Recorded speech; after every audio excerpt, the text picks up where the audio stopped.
Hi, welcome to my stream tonight. Today, we are going to take a look at partial hydration or islands or whatever else you want to call it. Honestly, this subject is pretty huge and probably right now one of the most confusing things about JavaScript and JavaScript frameworks. I'm hoping that if I spend enough time on this, kind of really dig in, we can all kind of get a better understanding of what's going on. To that end, some people mentioned that when I try and explain expensive or complicated things that it kind of gets lost sometimes, even with showing the code. So I'm going to try something new today. I'm going to actually try and use Excalidraw to do some drawing, some visualizations. I haven't prepared anything, so you'll just have to enjoy my finger art. I'm using a laptop to do this, so I will be drawing with my index finger on a trackpad. So, we'll see how that goes. But yeah, if you're joining in, come say hi in the chat, and I'm just going to kind of ramble a bit while this whole thing gets started. Hi, Brendan. All right, so how do we want to start today? Actually, before we get into the hydration, I'm going to talk about this week in JavaScript. This is kind of a regular thing on my streams these days. Basically, the first few minutes, I go off about what's been going on this week, a bit of a rant. I think that the biggest news for me, at least, is that Remix has gone completely open source. I'm pretty excited about this, honestly. To a certain degree, I was kind of curious how well, their model would work. It's different. This idea of having something that's basically open source, but kind of hidden behind a special security token setup where you get it from a special repository. I was really intrigued by that, as like a potential future model. But on the other hand, the fact that Remix is now open source is great because it will be that much easier to download the project, look at what it's doing, reverse engineer it, steal all its secrets. Wait, did I say that out loud? Yeah, no, I'm pretty stoked to see it. I think Remix adds a lot for the React ecosystem, and I think that its original model might have had trouble getting a wide adoption. Like people who in the know knew what it was capable of, know that it was amazing. But it's a lot easier, when people can try it and see it without having to pay the money. And they knew that, but honestly, at the end of the day, they also need to get paid for the amazing work they're doing. So I get it, and I'm super stoked that they were able to raise money and get funded. So this is really interesting, really great for everyone. The other thing for this week, and actually kind of ties into our main topic today, is I released a new article, and I was looking at size of JavaScript frameworks, and this sort of ties into the conversation about partial hydration because islands and partial hydration is sort of like the next extent. But I'm going to take a couple minutes here and kind of review this a little bit just in case anyone had missed this or kind of understand what I'm really trying to say. Sometimes I write articles and I feel like the point is sort of missed. Essentially, what I did was I took this comparison that Evan Yu had done, I'd say back in May, and he was basically comparing Svelte versus Vue in terms of component size. And the way he did that, let's see, I could probably pull up the original here, but the way he was doing that was through basically taking that classic to-do MVC example. Every framework has implemented it. And he separated the vendor code from the code to actually make the to-do MVC. And in the case of Svelte and Vue, these are just single file components that do it all. And what he ended up doing was essentially just looking at if you took that vendor chunk and then multiplied the number to do MVCs, he could kind of see how the components code scaled versus the vendor or the library runtime. Because obviously with Svelte and Vue, there's quite a big difference. Vue runtime is almost 17 kilobytes. Svelte is 1.85 kilobytes, right? So 2 kilobytes versus 17 kilobytes, or rounding up 20, like it's almost 10 times larger. Obviously, component size is a real consideration because you only pay for the cost of runtime once, but he wanted to see at which point they intersected. This test or approach is a little imperfect, and admittedly, as someone who does a lot of benchmarking, I was aware of that and sort of, cautious there. The thing you have to understand is, especially with compression like Brotli or gzip, common things will get compressed even better. Like if you use state in 5 components, that use state will be able to compress better than if you compressed one component and then multiply it by 5. So keep in mind, this is all frameworks are kind of affected by this to a certain degree. It's possible that Svelte is even the most affected because of the larger size, but of what its template gets generated to. But essentially, the takeaway from this original one was that, look, even though there's this huge difference in runtime between the, I will zoom in a bit so it's easier to see for people, between the 17 from Vue and the 1.85 from Svelte, the component size for Vue was 1.1 kilobyte versus Svelte's 1.8. And that doesn't seem like much, but that's a 70% difference in component size. And that adds up pretty quickly. They're almost double, essentially for every component. And in fact, at the point of 19 to 2 to do MVC apps, the difference between Vue and Svelte has been eliminated. And obviously, a to-do MVC app is not the smallest component. And the interesting thing is, I think Vue versus Svelte, this kind of comparison is not bad because essentially they're both single file components. Essentially, you're used to kind of jamming a lot of logic in that single template. If you use something like React, that you split stuff into lots of components. And part of that is because the way the update model works, components are the root of updates. That's true in Vue and Svelte, but generally speaking, because of the reactivity and the way they approach the splitting, they don't care about it as much. It is true that for Vue, that actually has been a performance concern because they are still a VDOM underneath, but they have other ways of mitigating it. It's interesting, but essentially, for people who use Vue and Svelte, a to-do MVC might be considered a component or a large component. Mentally, if you're a user of something like React, I would just multiply all those numbers by about 3 to get a feeling in terms of your perspective. The components are not the same to everyone. And I think that's kind of important to understand. So essentially speaking, whether it's 19 to-do MVCs or, 57 components, that's essentially where that trading point is. It's not impossibly hard to picture that we'd get there. And I thought that was interesting. So I was like, okay, let's add Solid to the mix for the comparison. But after I did that, and obviously Solid's kind of the sweet spot there, I was like, you know what? I think that Preact and React should be in this. Actually, I wasn't the one who pointed that one out. No. On Twitter, I was kind of prompted. Someone's like, "Where's React?" And I was like, "Okay." And the truth of the matter is, since I put out this article, people have asked for like a whole bunch of frameworks. But honestly, I just took the Evans used Vite, and I just took the ones that I had easy access to Vite templates. So that meant Solid, which I had my own Vite template, and the ones that were all part of the starter. So, I wish I could do more, but it is what it is. Especially because I put this together pretty quickly. But the thing was, my suspicion was that Preact was actually going to be the best in this comparison because VDOM compilation actually reduces really small because it's just a bunch of function calls. And Vue is VDOM, so it does that translation. But I knew that Solid and Svelte did more.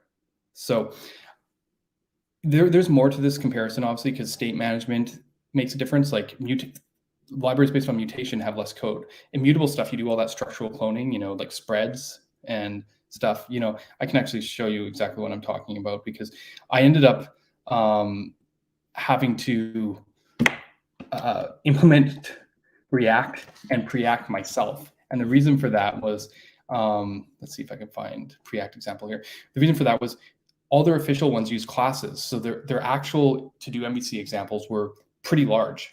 They were not as large as Svelte, but they were like 50% bigger than Vue. And I knew if I just took that, I'm sure I'd show that like, yay, Solid's really awesome, but I don't feel that's really representative. So I wrote the smallest possible Preact and React implementations that I could reasonably do, just because I wanted to really be representative, because I know that hooks are much smaller than class components.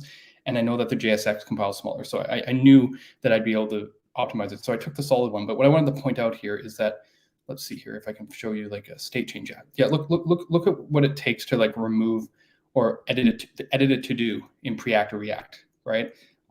This is just set store here is just like a use.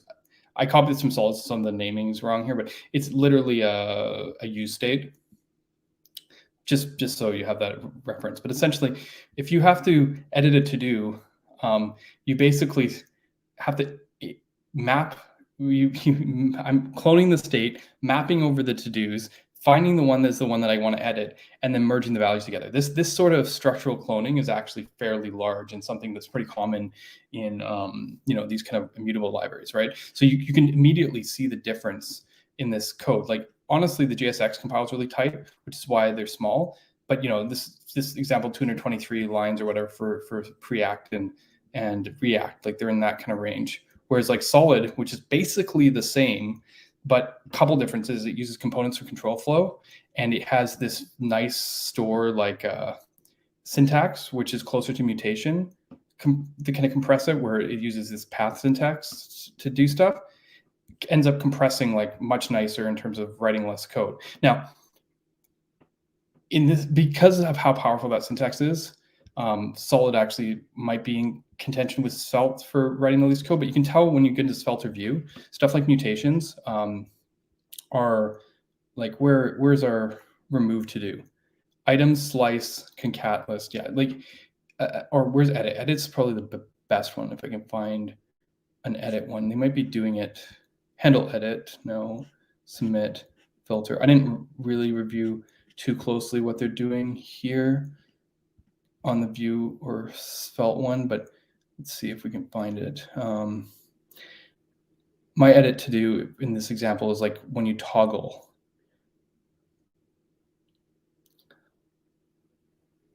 Yeah, I mean, you get simple stuff like just like one-liners instead of all that structural cloning. To be fair, I could have separated the to-dos, I guess, into separate state objects in React, like separate things. But then it might have been more fun in terms of serialization approach. I don't know, because then you'd have to like write. Sorry, I'm getting into too much details. I'm kind of rambling. But my point is, yeah, I mean, you could see actually in terms of line counts that Solid and Svelte are actually very similar, as well as, and Vue is pretty similar too, probably. Yeah, versus the React and Preact ones. But the key point was that I shrunk it down so that it was comparable. And in the process, what I actually managed to do is have Preact and React have smaller components than Solid, just slightly, because that is the pretty much reality of it. It's Svelte at 1.8 and Vue at 1.10. And that is pretty typical here. And you can actually see, in order to get hooks in Preact, I had to add the hooks package, which actually makes Preact larger. Preact really granularly bundles stuff, which is kind of interesting because, they advertise that there's a 4 kilobyte framework, right? And when you look on Bundlephobia and you look up Preact, you'll see that Preact is 4 kilobytes. But obviously, when you look up Solid on Bundlephobia, it'll tell you it's 6 kilobytes. And you're like, oh, so Preact's smaller. Well, as it turns out, if you're using hooks, using kind of standard stuff that you typically be used, Solid actually is smaller than Preact. Not by much, but just slightly. But the components are smaller in Preact. So this is I was pretty happy with how the ranges are here. And when I did my my comparison,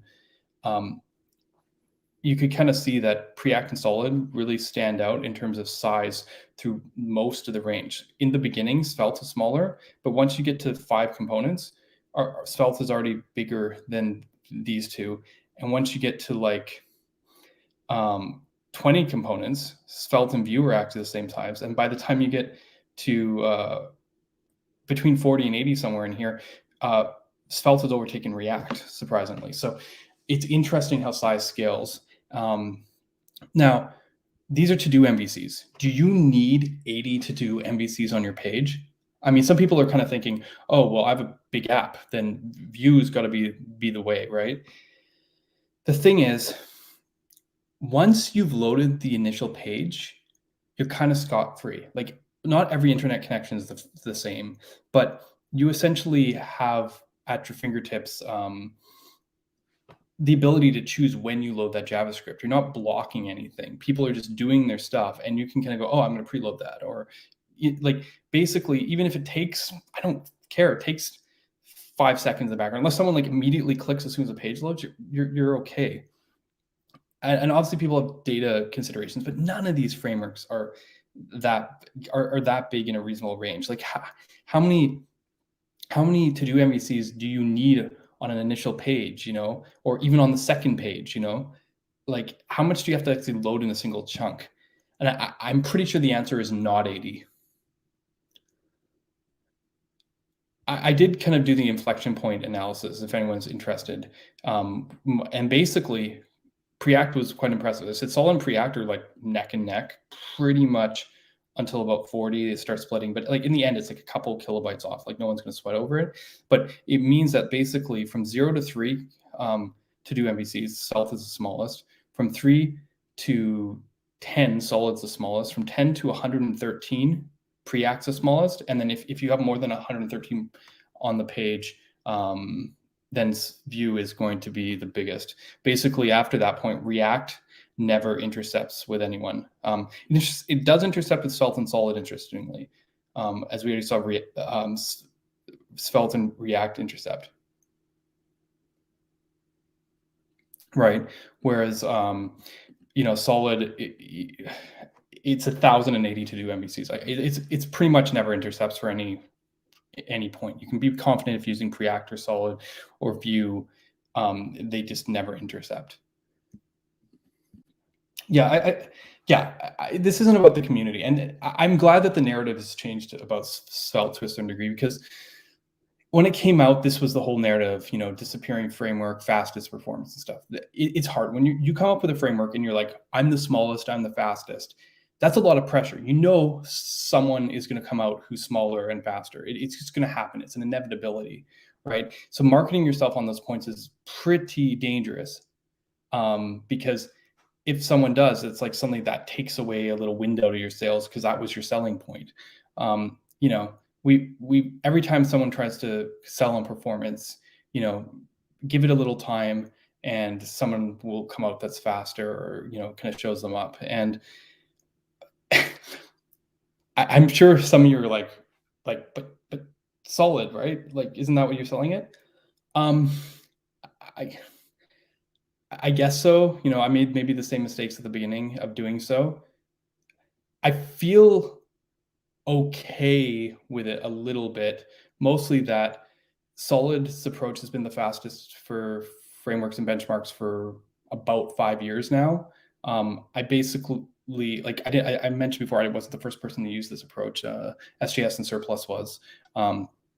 And that, so basically, if you go back in time, before Svelte was ever even created, a library like Solid was already more performant and, smaller in the ranges that I'm talking about. Basically, this isn't essentially like there was already technology that was faster before Svelte ever came out. So you feel a little bit more confident to go on those claims, but in general, I'm glad that the focus kind of comes off a bit. I tried very hard to kind of change that narrative a little bit, because even it's a shadow that we have to get out of with Solid. Yeah, I mean, it's the easiest way. You know why? Because empirical things that can be measured are always the easiest to kind of think. Svelte demos, they are the smallest. I mean, I can name a couple of frameworks that have smaller to-do MVCs, but like it's not completely about that. Like when you're the smallest or you're the fastest, it's a legitimate claim, even if it's just in a couple benchmarks or all the benchmarks, but like essentially like it's something. And I'm glad the narrative's changed, because the truth of the matter is the DX is what's interesting. And I think that's by far the more interesting debate and discussion to have, right? Like I like explicit APIs mostly, right? I'm a big fan of React, everyone knows that. So like, that's why I'm partially challenged by Svelte, and I've come to really respect React's philosophy. But the fact that this exists and it does that is really cool, because it lets us explore different sorts of spaces and see what happens. With Marko, which I'll talk about a bit more in the stream a bit later, we've been really looking at reactive activity as a language, very similar to what Svelte does, but we wanted to kind of look at some of those limitations and do more. And it's partially only because Svelte has kind of pushed the limits that really started considering and talking about these kind of things. So I'm pretty stoked in general, and it's in everyone's best interest to try and portray things in as much of a fair and reasonable way as possible, because otherwise you don't see the opportunities to change, right? I realized after I wrote this article that this might be another one of those ones that gets the Svelte community like on like I'm on their hit list. I've had some tension with them before, but like Rich and the actual core contributors, they know what's up, right? Without being able to kind of have this sort of discourse, this kind of analysis, you don't find the opportunities to improve and look at how you can approach things, right? Benchmarks aren't really realistic things necessarily in like how it works, but it gives you avenues to optimize and improve what you're building. And I think that's really important. And this was cool that Evan gave us this gift of another sort of comparison to work off. He kind of standardized what this is, and I'm pretty happy about that.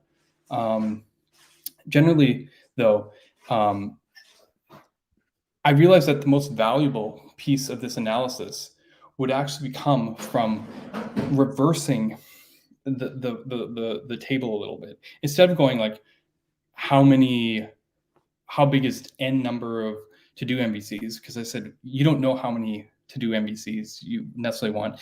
Let's change this around. Let's look at performance budgets in size. And this is pretty familiar for me, because as I said, at eBay, we use performance budgets on our pages, which might seem kind of crazy for you, when you consider how features scale and how stuff has kind of progressed over the time. But you can picture most of the pages at eBay existed in the Java land at some point, and they had an idea of what that performance should be back in the 2010, let's say, or 2008, or whatever that should be. So they were tracking it. So for eBay to move to Node.js, they actually had to be like, oh, we didn't lose performance, because performance equals sales, like direct correlation. And this all ties into our topic today. And if you take this further, that's what drove the creation of Marko.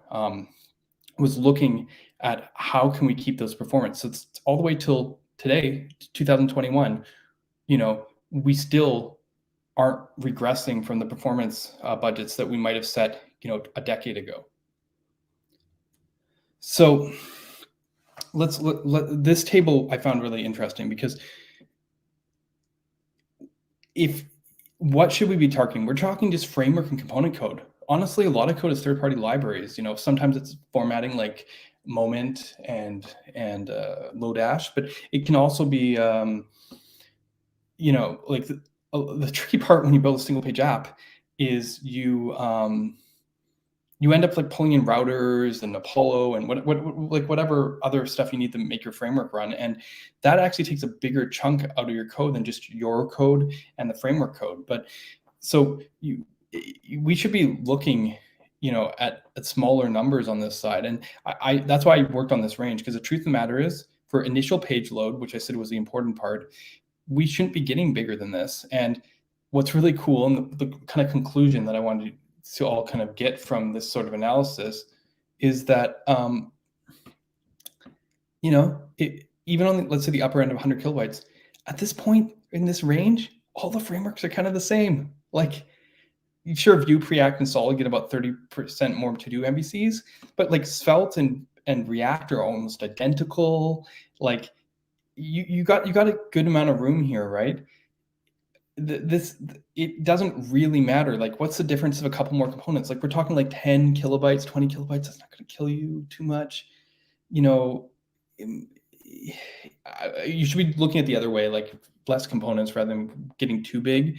But what's more interesting is there is a whole different range when you're looking at the sub 40 kilobyte scenario. And I think for e-commerce, you should be looking around the 40 kilobyte range.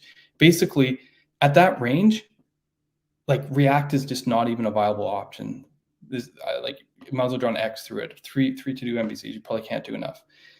Probably might not be true, and that's why we're talking today about partial hydration. But essentially, you can build full app experiences at 40 kilobytes pretty easily in almost any other of these frameworks.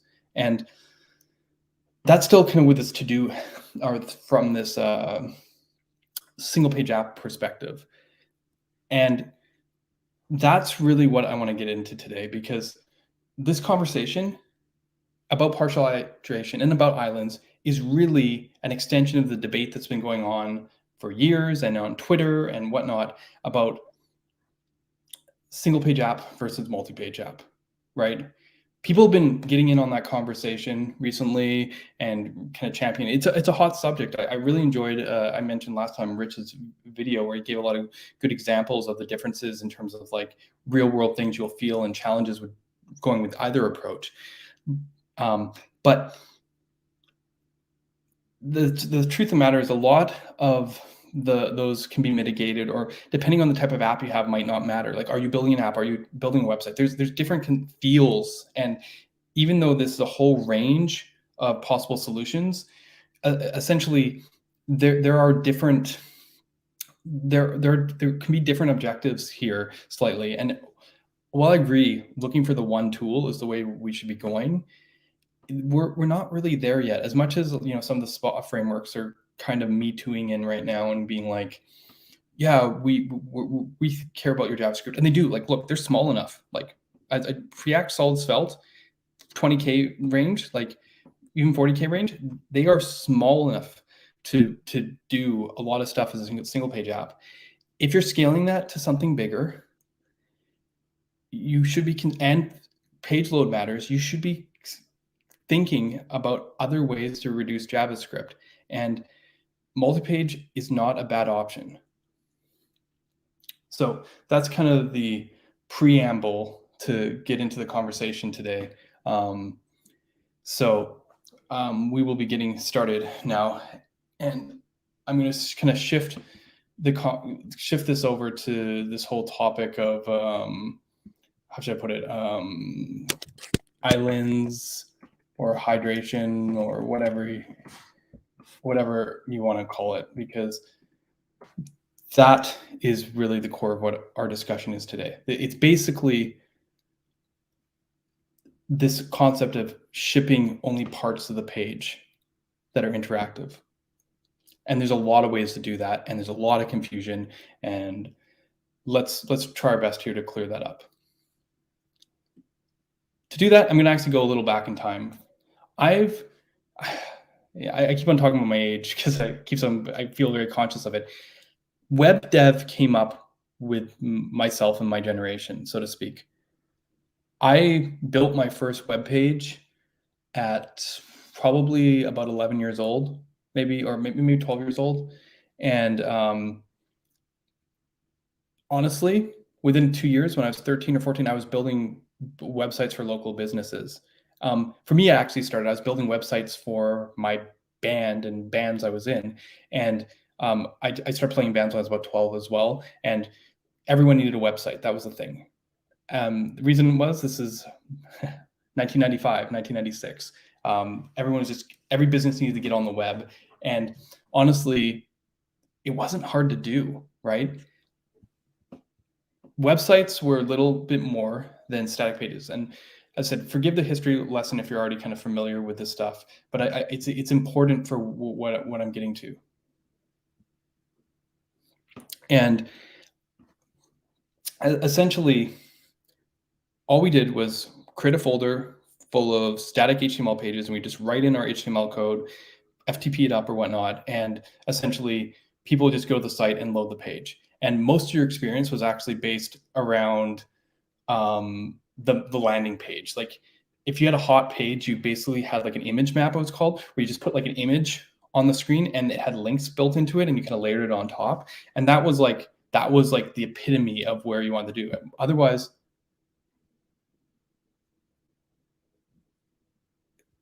basically it's, how should I put it? Otherwise, it was basically these really simple table-based layouts. So I'm going to show you a website right now.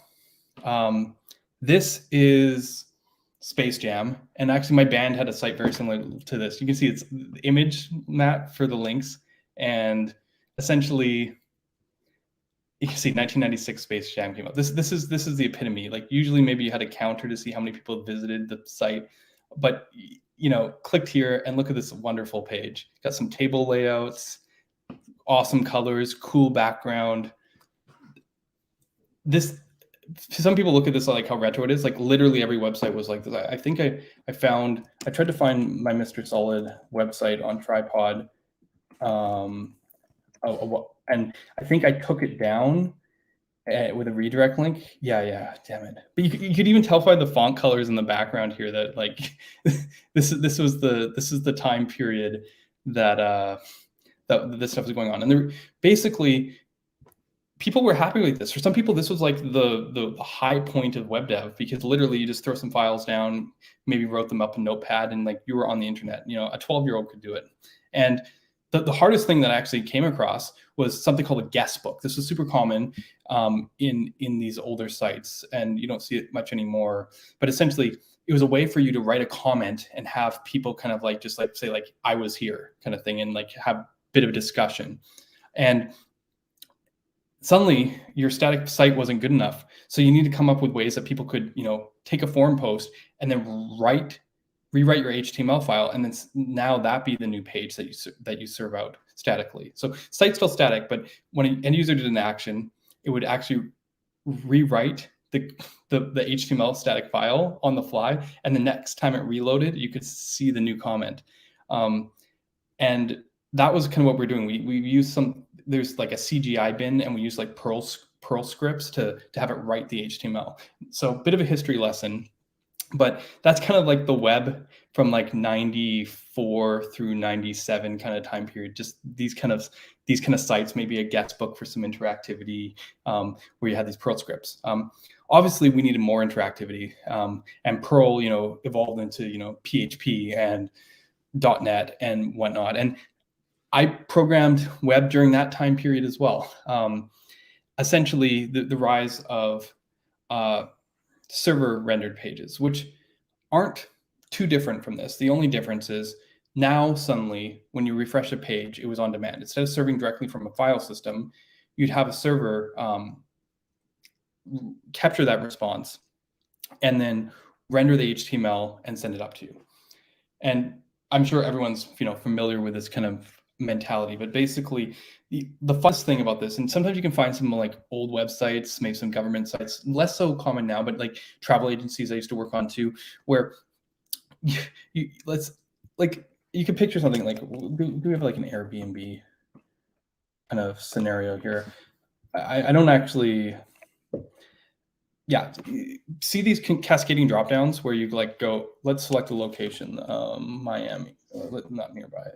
Discover let's go Miami, okay?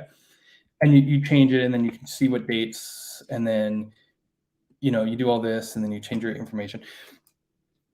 In this initial dynamic stage, like this example wasn't perfect because they already knew Florida, but I was kind of hoping that if you had like a drop down, and then you picked your country and then you picked your city, you'd have to send the whole freaking page. You'd basically have to refresh the whole page to load the new data. This is very common. You just like, you'd be interacting in a form, and the whole page would reload and under you with the new data, and then you basically fill in the next drop down, which you filled out, and then it would send the page back and do this. This is good old dynamic rendering.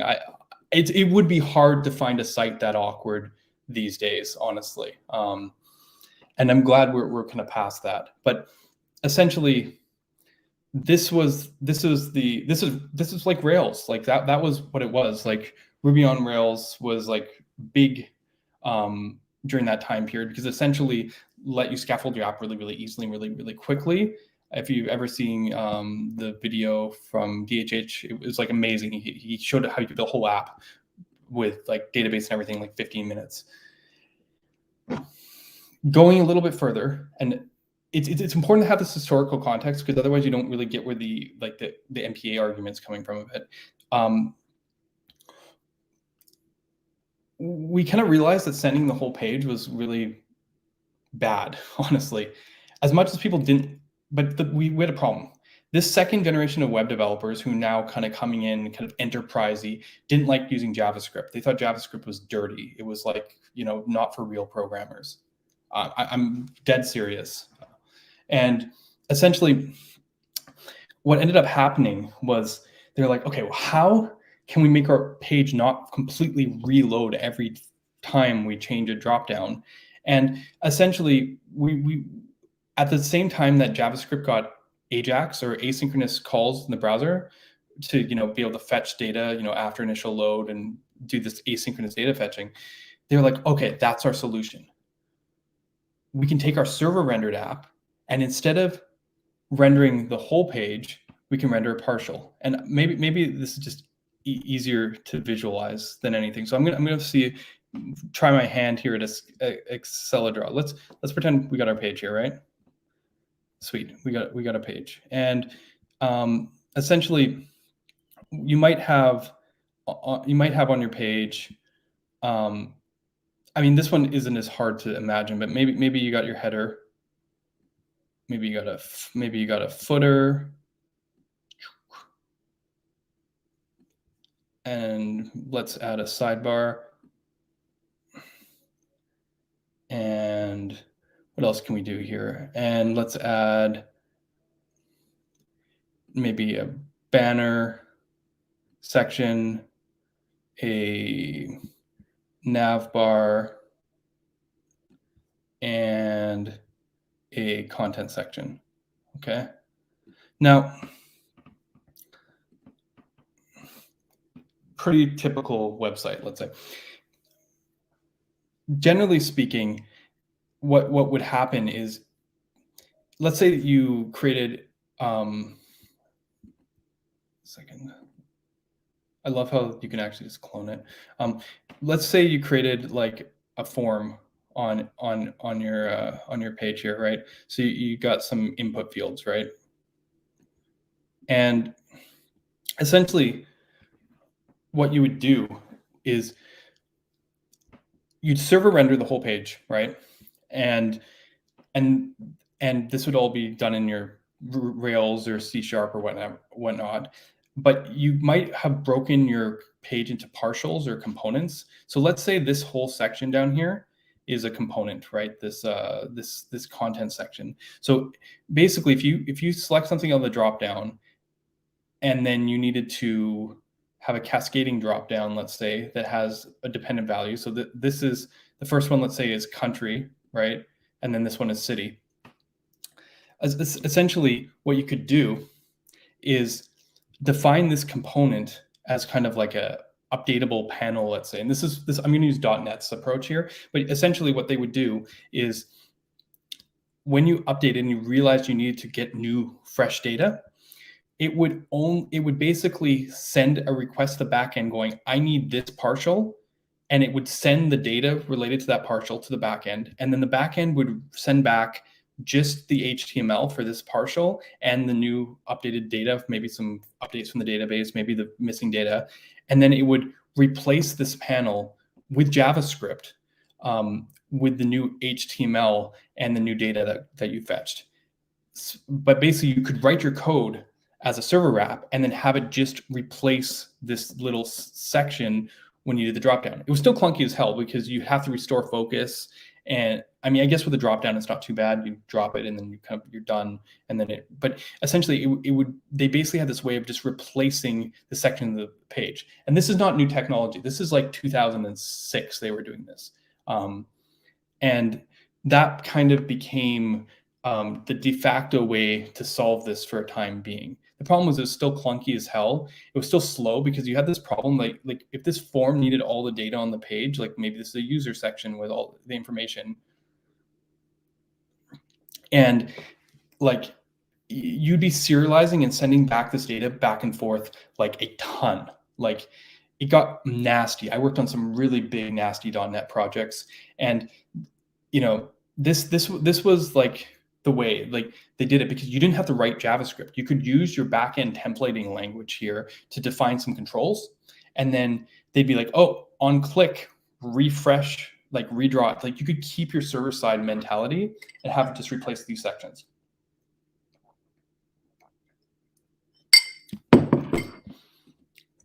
Yeah, exactly. That's the idea here, and this was the go-to solution for definitely a few years there.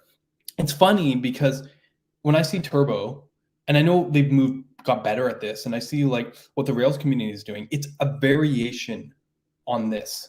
This is not a new technique, right? The difference is here we had to make these clunky kind of update panels and whatnot. They've gotten to a point now that they've been able to make it more granular, and like every button is just individually wired, and it's more efficient. But essentially, and you can nest update panels, I'm sure. Like you can say like this is a panel, and then you can say this whole thing's a panel.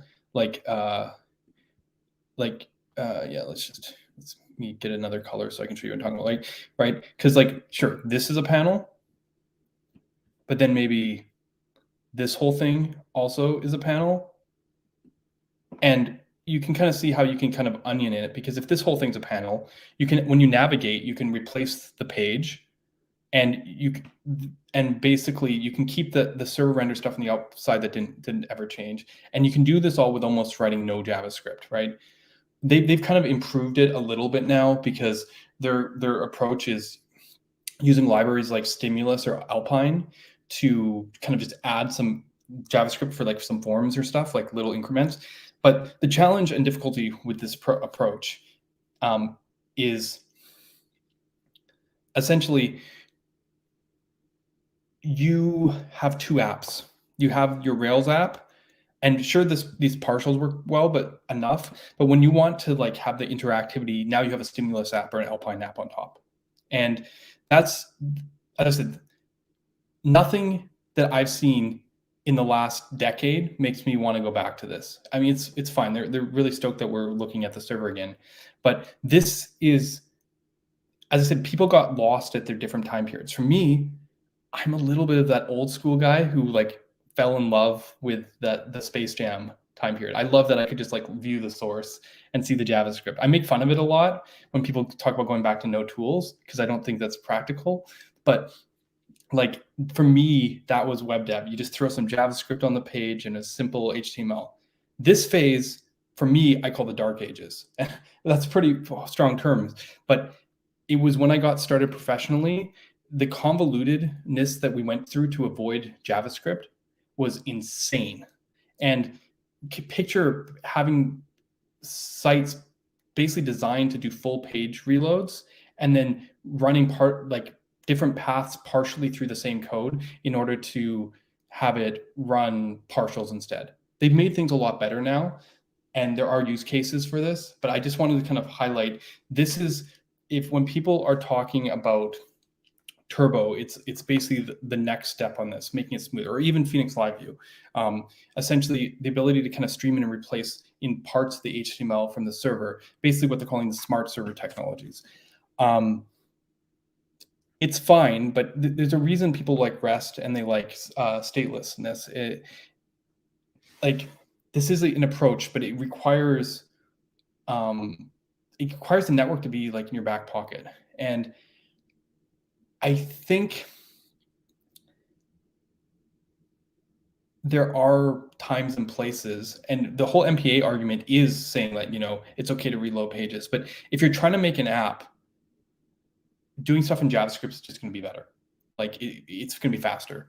This is clunkier for like a spa-like experience. I think there's probably a happy middle ground, but just I wanted to kind of start here because this is where the kind of old MPA thinking is rooted, right? Either you're doing these partial replacements or you just render your page and you have something like Stimulus or Alpine or a little bit of JavaScript and vanilla just sprinkled on. The funny thing is that at the time this was going on, we ended up with the complete opposite paradigm coming up on JavaScript. And for me, this was a light and a revelation. Instead of sending this page like this to the screen, we sent nothing. We sent a blank screen. And instead, we had JavaScript render the whole thing. What's really cool about this is, as you can imagine, it's a return to just putting those files in the FTP. And as I said, I love dabbling in a little bit of JavaScript back in '97, and now I could do that again. Early JavaScript frameworks like jQuery, and jQuery was still mostly manipulation, but like Knockout.js and Backbone made it possible for us to describe full views and basically just write our apps on these static pages. So deployment was easy. Again, you didn't need the whole server. You didn't need this convoluted partial multi-2 app managing thing. It was really great. And the best thing is, once you load the JavaScript, you could do stuff you could never do before.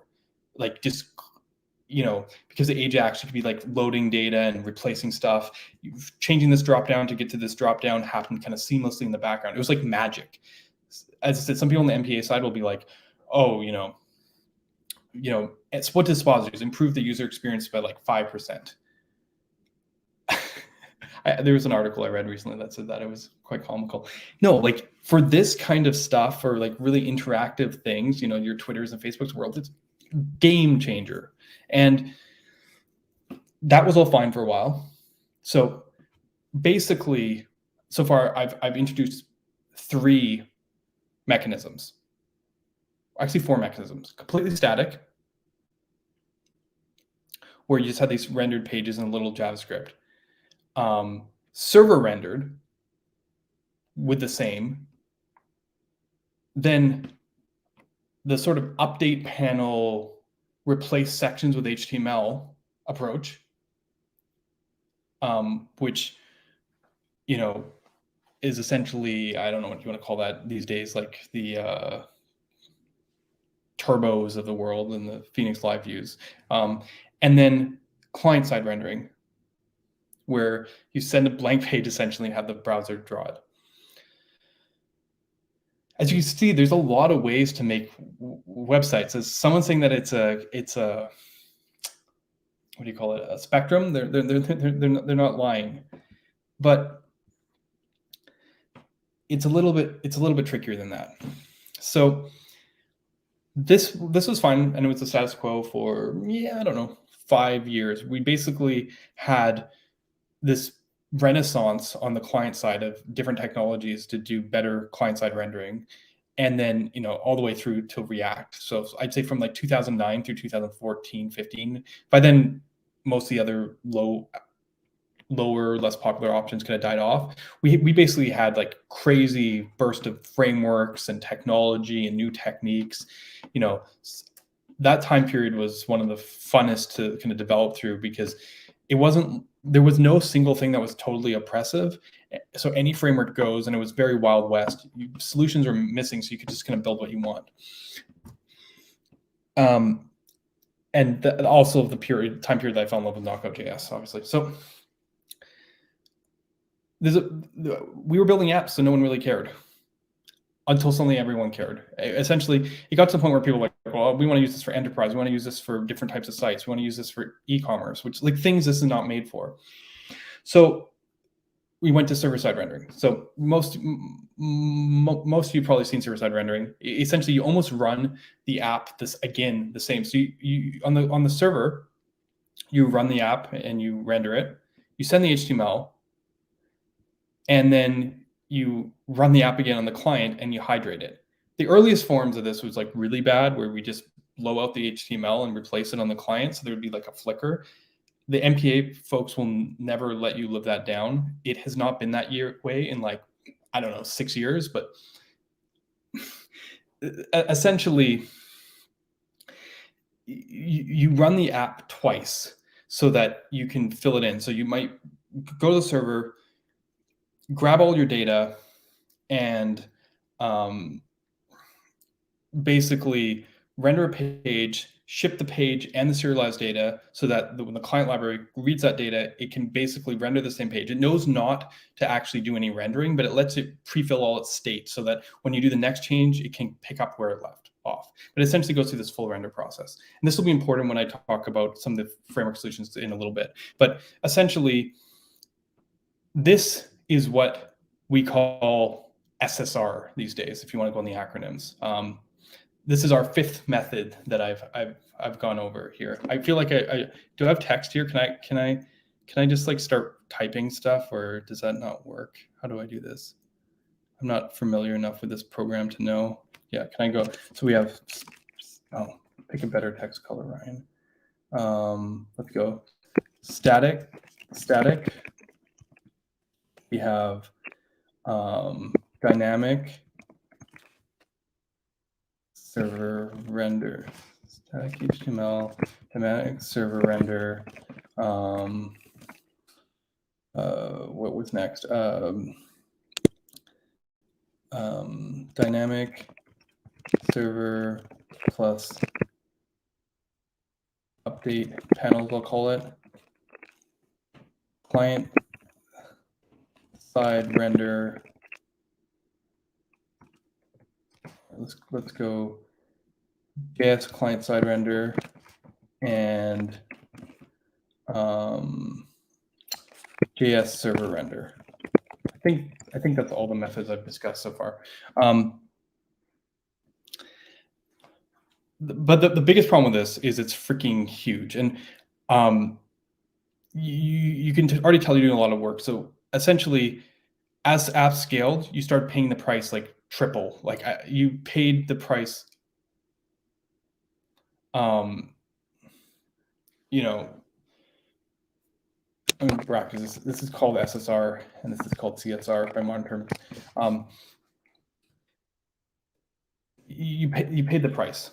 Essentially, it's just a lot of JavaScript. So we tried to find ways to mitigate this, and that isn't necessarily.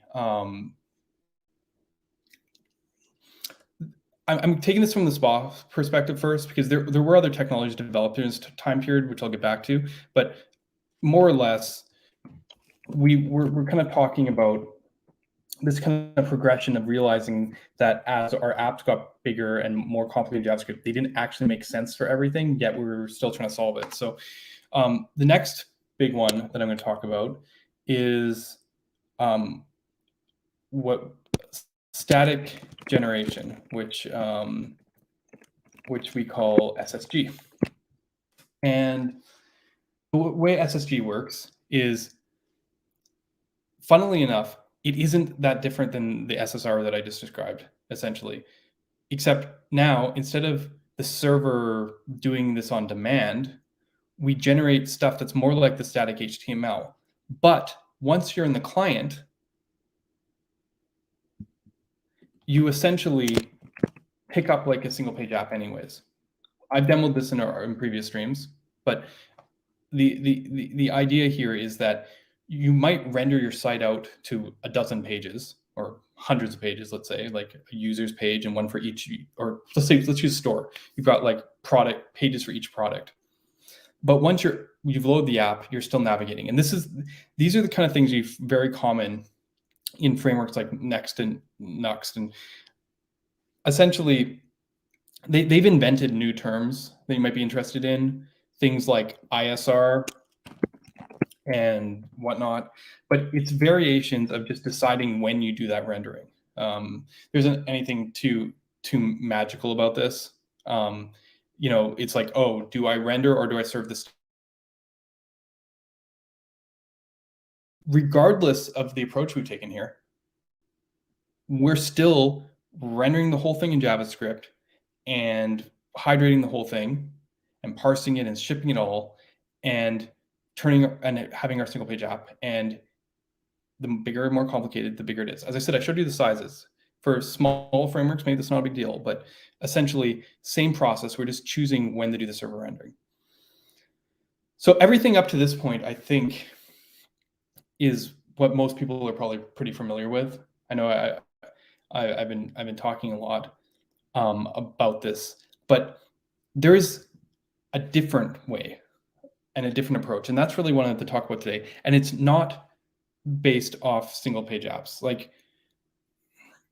work is still being done on this side. One of the trends that we're seeing on the SSR and static generation side is like doing partial, like saying that this route is static, so it doesn't use JavaScript. So we can send 0 kilobytes of JavaScript, and then you basically not include the script tag. And then when you click a link, then you might navigate to a page that does work like one of these that is dynamic. Basically, that's sort of the solution that they've been looking at for MPAs, essentially, or multi-page apps, where basically, if you think about it, if you take a client-rendered app, or not client-rendered, a server-rendered app, even one generated by Next.js or whatnot, and just don't put the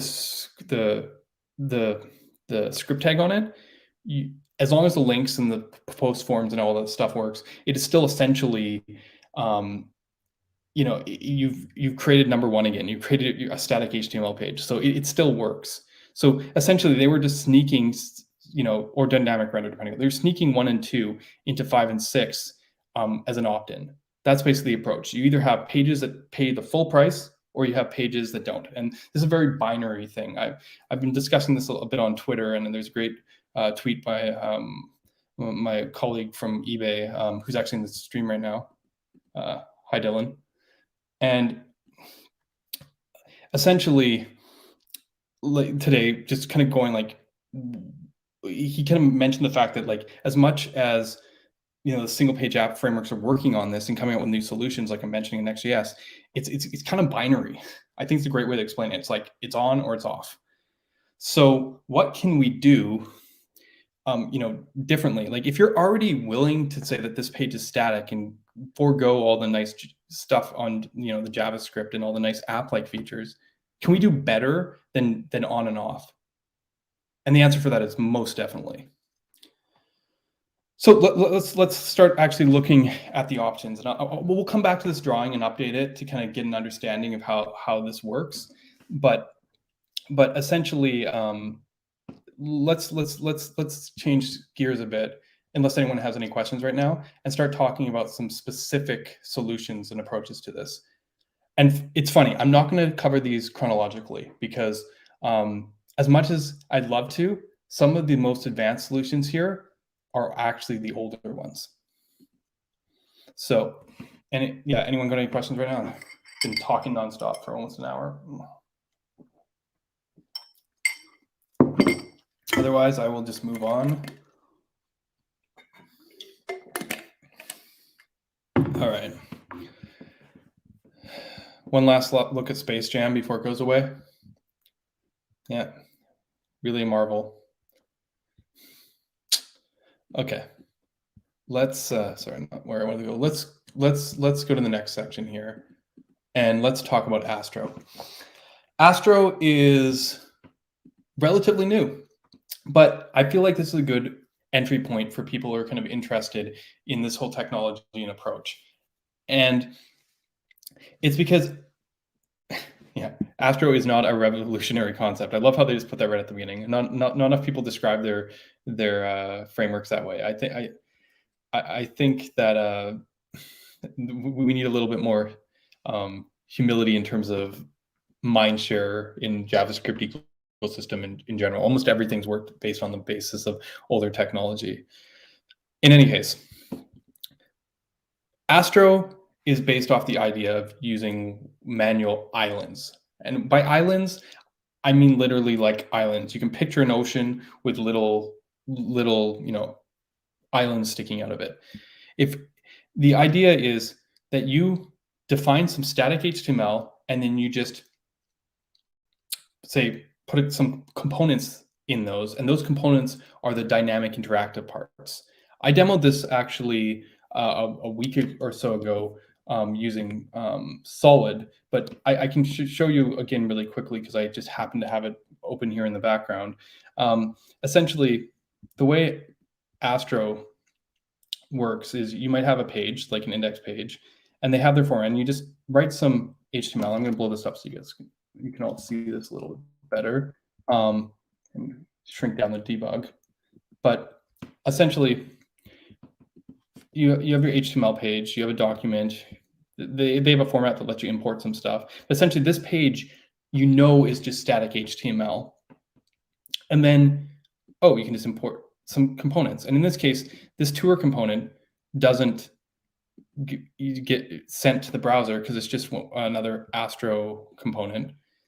But you have the control of that. If you don't put anything on your component, it does not get sent to the browser. In this case, I'm indicating that I want this component to load and run when it's visible. So if we run our Astro example here and open it up on localhost, and it opened up on the wrong window, of course,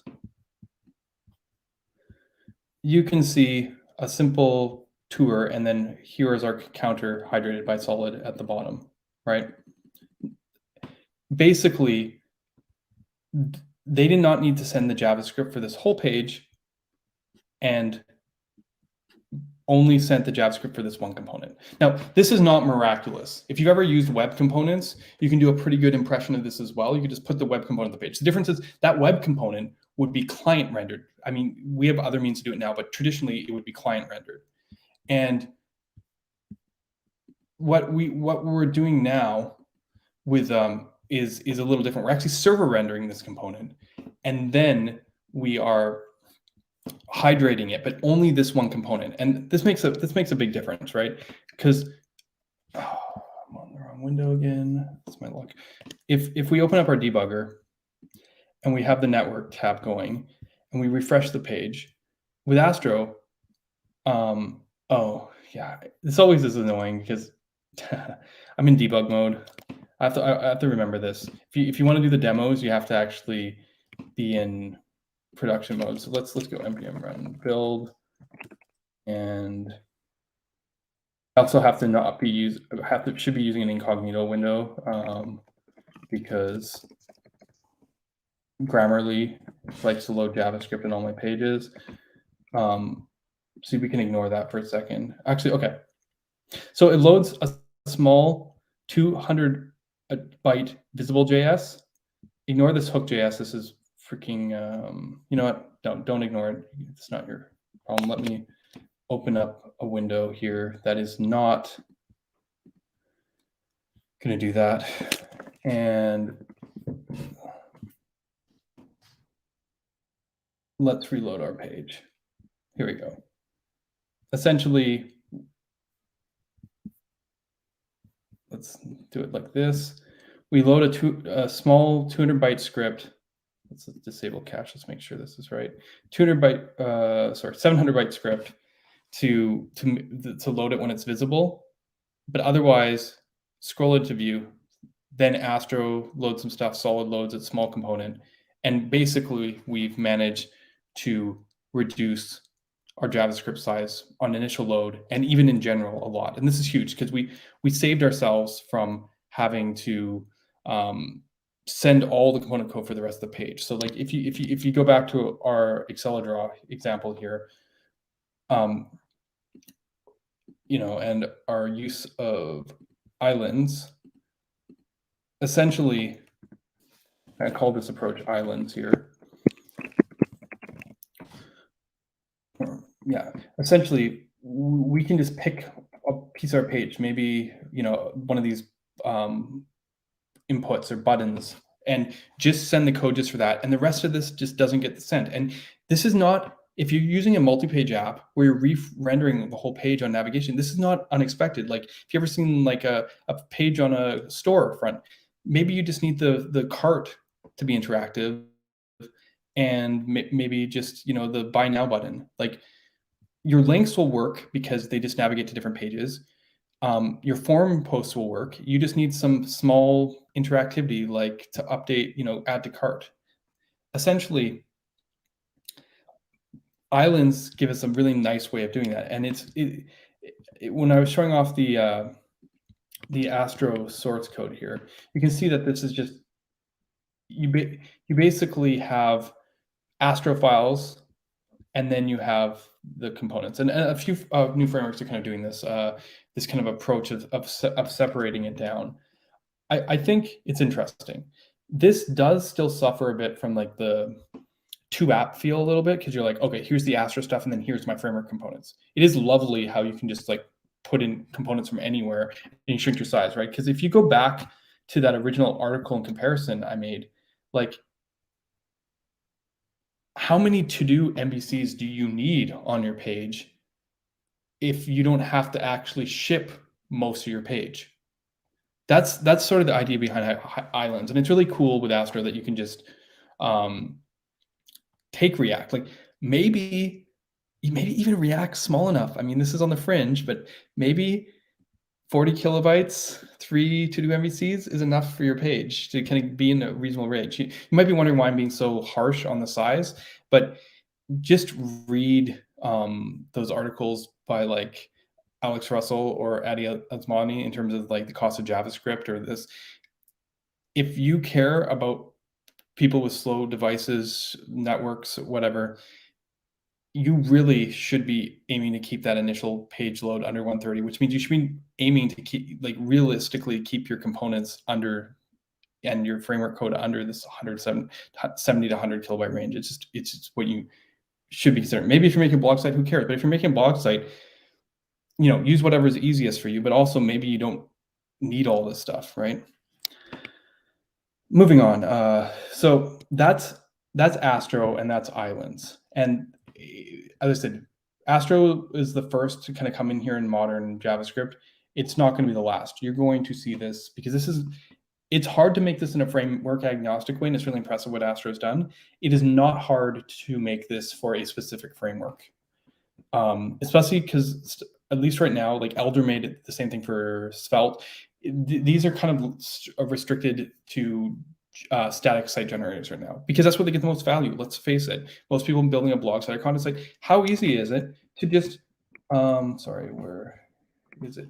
It's here. One more. How easy is it to just make a bunch of pages, drop them in, write your HTML, and then, grab a couple components you need.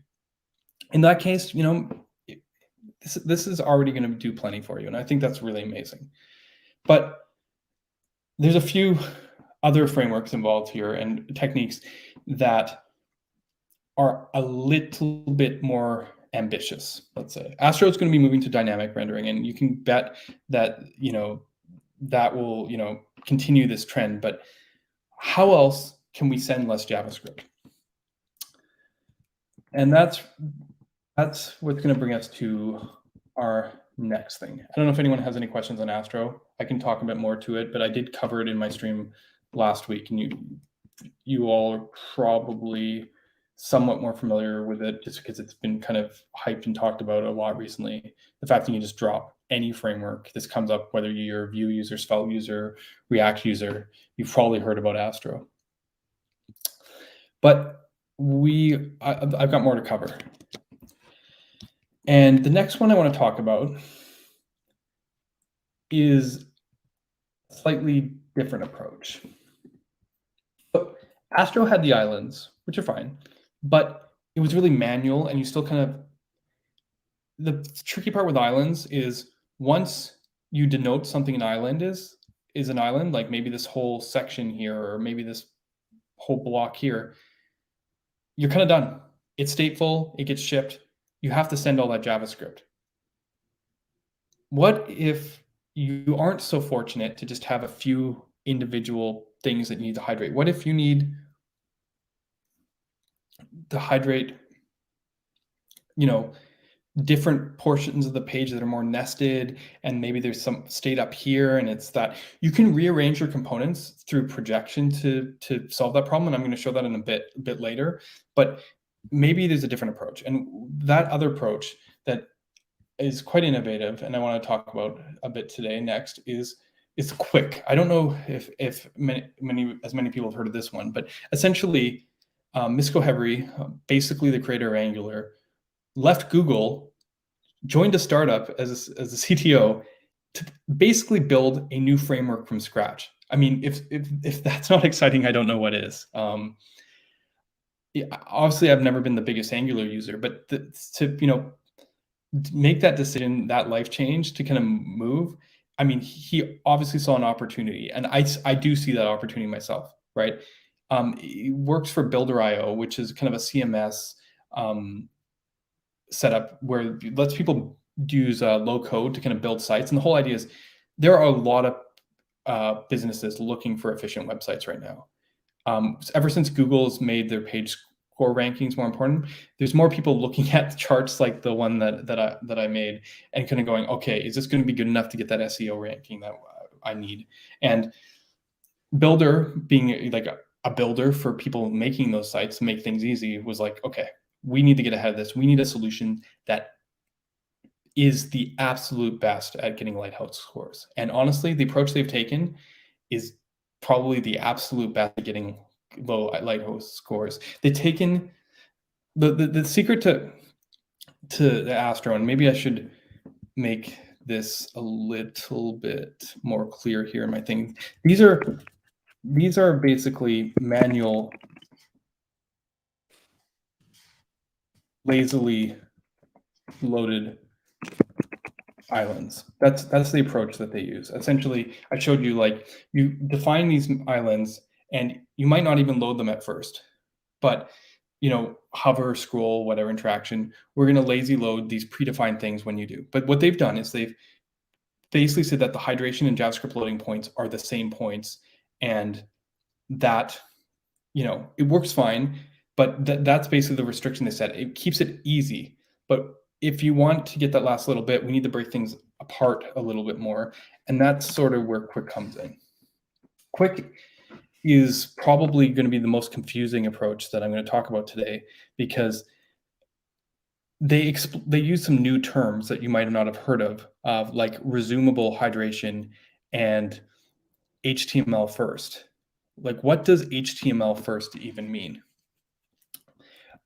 You can go watch some videos by Misko to kind of get an idea there, but I'm going to kind of summarize it a little bit and hopefully show it. I've actually got a quick to-do demo right here, and if all goes well and I refresh the page and it actually loads, I've had some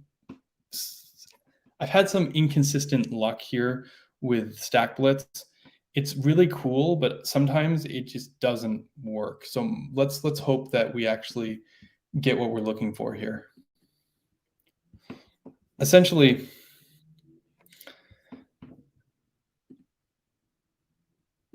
I showed you how to do something simple in Astro. And the reason that a to-do MVC is really interesting here is because this is not your typical hydrated app like I was showing you a minute ago. But it's good to kind of show off what Qwik does quite well in this way. This is tricky because hopefully you can see most of my screen, but this is tracking the requests down here. Pay attention to it. We'll probably have to refresh this again. I don't know if I can do this all in one go, but I want to show you. So we have our to-do app here, and we've loaded a quick loader JS. That's it. This is, I think it's like 2 kilobytes. It's like nothing. You basically load this little loader. At this point, nothing else is loaded. It's not unlike the Astro demo I showed you in terms of lazy loading. The difference is Astro, you said, oh, when it comes into view or when you hover or whatever. Qwik isn't concerned with that. What Qwik does is it waits for you to perform an action. So let's see. I'm going to click in here. What happens? Nothing. Okay, sure. Let me cross one of these. Watch the request bar in the terminal down below. Bang. By crossing out this item, it suddenly load the code for the items, the code to toggle the items, the code it requests the to-do, the main template item footer. It basically jumped a whole bunch of JavaScript code for all the components that needed to do that action. Right? If I do the action again, it's not going to do it again. It just waited until I click the button. Now, there's some more actions we can do. What if we want to apply a filter? Okay, so filter was already loaded as part of this because I guess it was entwined, but let's clear that one to do. Oh, now we just, to do archive and item remove were just loaded at the bottom here. Let's add a to do. Oh, header template loaded now that I'm typing in it. And then when I click enter, add to do, it's called. Basically, they granularly load every piece of JavaScript to make this page work as you need it on demand. This is really interesting because you can kind of load stuff as needed, and you can load stuff out of order, as you can see. You could get like the item before the page and before the header, and this is unconventional for hydration and lazy loading. A technique like this could even be, if you think about it, applied to a single page app, perhaps, if you engineered in the right way. And the way Qwik handles this is it doesn't pass props. When you have a component, it doesn't pass props to the children. Everything is handled by dependency injection, which is basically the bread and butter of Angular as well. You can tell where he got his ideas from. By using dependency injection, it knows which data each component needs. So when you click an event handler or do an event, it basically knows to load the data for that event handler, and then from that action knows which components to mark dirty, which components to load, and it just loads exactly as little as what's needed. What's cool about this is you didn't have to specify anything. It's basically completely based on what you used. That's how you get that granularity, which is kind of insane, right? But how does it send that information? How are you aware of this? Check this out. The way it's doing this is it's actually serializing into the HTML certain attributes like declare template UI. Like basically it puts URLs into the HTML. This is a technique actually also used by stuff like turbo links in terms of noting where to hit like the HTML to do those HTML replacements. They use this to load the JavaScript to do in the client. So you see to-dos, data to do entity, item to do item entity. And I'm sure if I go down here into the to-dos, we'll see like number increments and stuff for the item one. Basically, you serialize, you also can't serialize all the data this way. But you can basically there's this kind of ownership where each component can at least indicate where the data is located. And this is all based off the dependency injection. So really kind of clever solution in that it didn't require manual islands, and it just knows to load exactly what you need. And yeah, the interesting part is no props. Not really. Like, so no render bodies or what's the term, like render props. Like having the child render the component children is not an option here, right?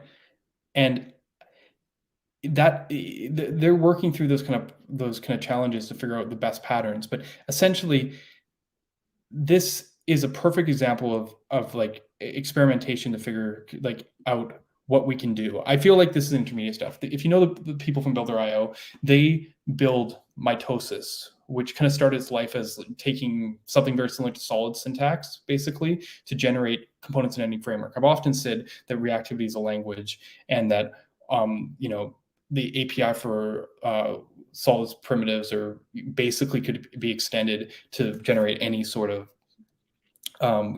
equivalent to any framework, right? And they've kind of shown that. The other way isn't always true. Trying to go from React to something else doesn't always work. But even if you're trying to generate that code, there's a chance that, like, even if you have a difficulty, you can always use a reactive system at runtime to drive the differences. So, these guys are really good with compilers in terms of figuring out how to map to different outputs. And I think that's key in their strategy, because using Qwik today is challenging. maybe if you use Angular, you're kind of used to this more than I'm used to it, but I've never seen a to-do MVC example with more files and more code in it. As you saw, I was doing to-do MVC, kind of bring this all around at the beginning, and I showed you the examples. They were 130 lines to do MVC in Solid or Svelte. To do MVC in Qwik is like 25 files and all about 30 lines of code. You can do the math, but it's considerable. And this is because obviously maybe Smarter Compile could generate this and stuff, but this is because the need for this granularity. Header template, here's the JSX, and then you can see stuff like events are basically handled as URLs. You basically say what the URL is, and then you go, okay, header to-dos, and then header, where's header add to-dos? Is it here? Yeah. You basically wire up, it's kind of like importing files. You kind of just wire up the code, and maybe I can make this a bit bigger so you all can see, but you basically wire up the code you need via these events via URL. The key to it is they've split every component into 3 parts: a template, the events, and the state.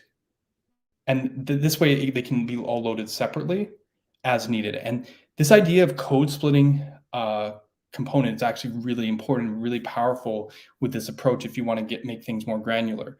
But they slice it that way by concern, almost the classic way, like you do with MVC almost. You have state or model, you have the view, and then you have the controller.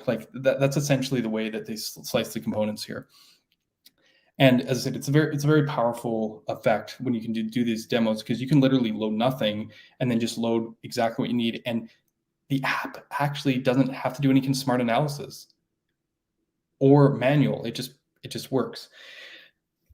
As I said, the limitations and getting yourself around these APIs is definitely a challenge, but I feel like this is where they're going to make big improvements in the future. But you can see the potential here, because I haven't talked about one important part. I talked about the serialization of the HTML, but what I haven't talked about yet is this idea of resumable, because they take this a bit further than that. And I'm sorry, I missed demoing this.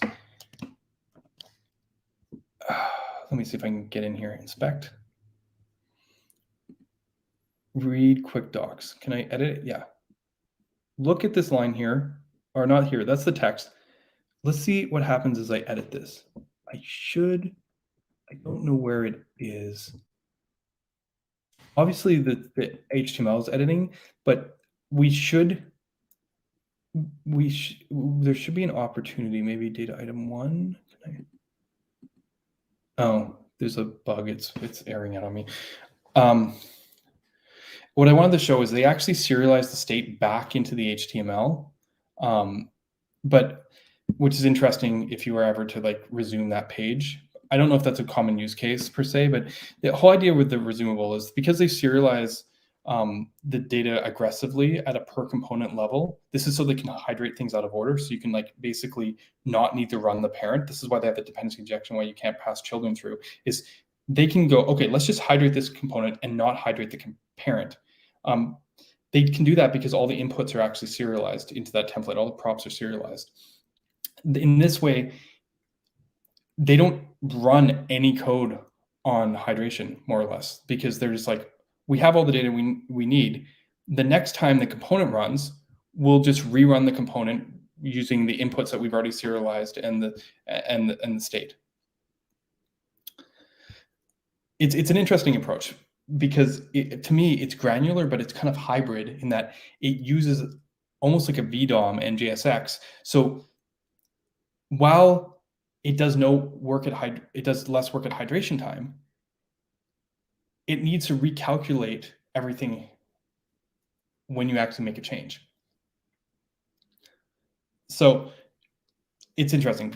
As you know, I'm big on fine-grained reactivity, and once you start representing your data that way, you start realizing that you have state and you have derivations. This is true even in your components. You have state that's derived. Essentially, this approach lets you skip hydration, but it still needs to rerun everything at a component level. So it still needs to recalculate stuff. You still need to ship code to recalculate that stuff. Like if you're using Moment or stuff, you defer loading it, but you essentially end up with your SPA in the end. If you load everything, use SPA. And this is one of the challenges with this approach. I think they're going to look at ways of optimizing and bundling it together, because if you were using this as a SPA and you navigate to the next page, you saw what happened when I clicked that checkbox and it did like 6 or 8 data requests. Picture navigating to a new page that you're going to render on the client. You could, this is a death by 1,000 cuts. You could do 250 requests. This is one of the biggest challenges with this approach, because it isn't smart yet. It just knows what you've interacted with manually because you've broken up the files that way and you've wired it up that way. It's very clever, but the actual mechanism is actually pretty simple. And that's why, as I said, I still consider this an MPA framework, because you're not realistically going to get there yet, but really interesting possibility. So this is one way, another way of attacking this whole approach. I don't know, anyone got any questions about this Qwik? I think Qwik is super interesting. I'd love to talk more about it if anyone's kind of interested to kind of talking to it. I was fortunate enough to be one of the early people that Misco demoed it to, because I have a close relationship with Steve, who runs Builder.io, and we'd worked on mitosis a bit, has some thoughts, and he wanted to be kind of weighing on Qwik, and I was like, oh wow, this is really cool, because I didn't realize other people were working on stuff similar to what we've been working with on Marko, and it was clear that see people invested in this kind of ability to send less JavaScript is really cool. So I wrote Qwik here, but what I want to call this is like almost like granular lazy loading plus resumable. This is like the longest name ever. Resumable hydration. Okay.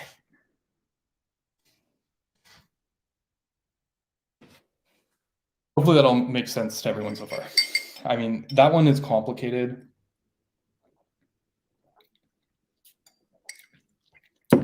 Like, to get back to our diagram to kind of show, what I meant is that each of these boxes, pretend they're a component, they actually serialize all the inputs at all of them, like all the props at server render, write them into say the outermost HTML element of it.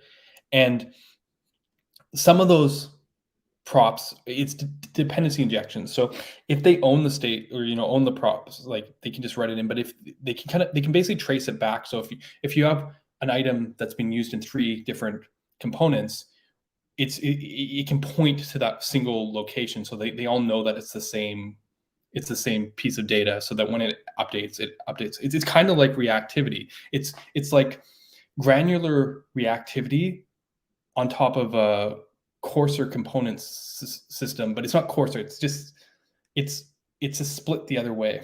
It's still it's component grained, but it's split almost MVC style, as I mentioned.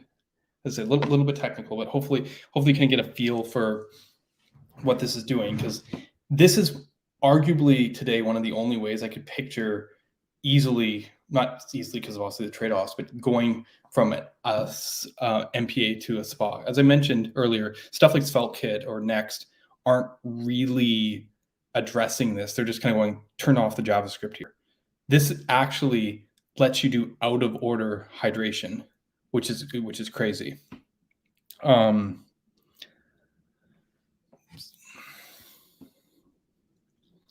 But yeah, let's move on. As you saw with Astro, it's simple, but obviously not as optimized as Qwik can be. You can pull in any framework, pay its cost, and you're kind of up and going.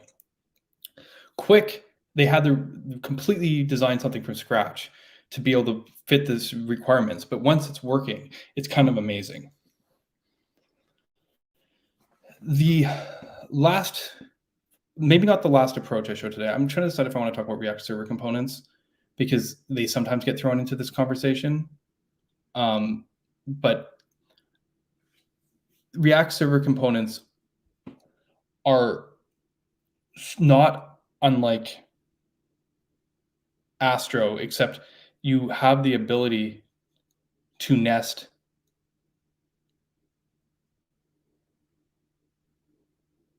Yeah. This is a question, right? Yeah. I mean, on one hand, you can say this is good enough for the Phoenix Live groups and kind of stuff. But yes, I mean, it,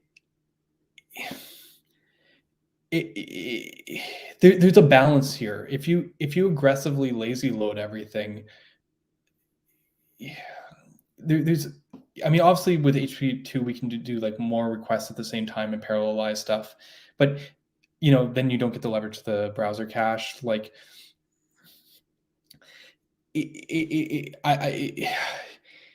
having that constant communication is actually, can be a challenge. Obviously, you can look at strategies to preload, right? Can you use a PWA? Yeah, exactly, right. Um, in that sense, like, who cares, right? You loaded almost no JavaScript, and then you kind of defer it, and I think more aggressive loading strategies are what you're going to have to do with something like Qwik, to kind of mitigate the death by a 1,000 request kind of scenario. It's interesting though, as I said, because elements of it are really, really powerful, and I just like elements of Astro are. But yeah, I was saying I could look at React server components, but I feel like basically Astro has islands, and I showed you where you can essentially go, this component, this section here needs to reload, or not reload, needs to be hydrated, and you can make that choice. We've been kind of toying around with the term as islets. Is what if you actually have almost a sort of onioning, right? One thing that Qwik and React Server components have in common is they can go static, stateful, static. And by static, I mean server rendered. And that, sorry, actually static, stateful, static, everyone can do that. Sorry. Basically, it's possible to go static, stateful, static, stateful, like basically nested in such a way that you can independently load nested stateful components without their parents, and even have server rendered stuff in between stateful stuff, because it's completely independent. The way Qwik, oh, there we go. Qwik is use a service worker to both preload before some interaction and cache to avoid network issues. Yeah, exactly.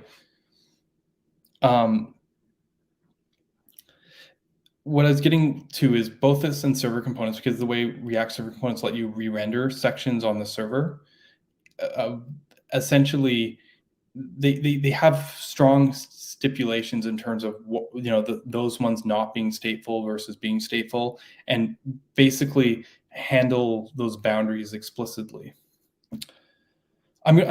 Anyway, I want to actually get into Marko next.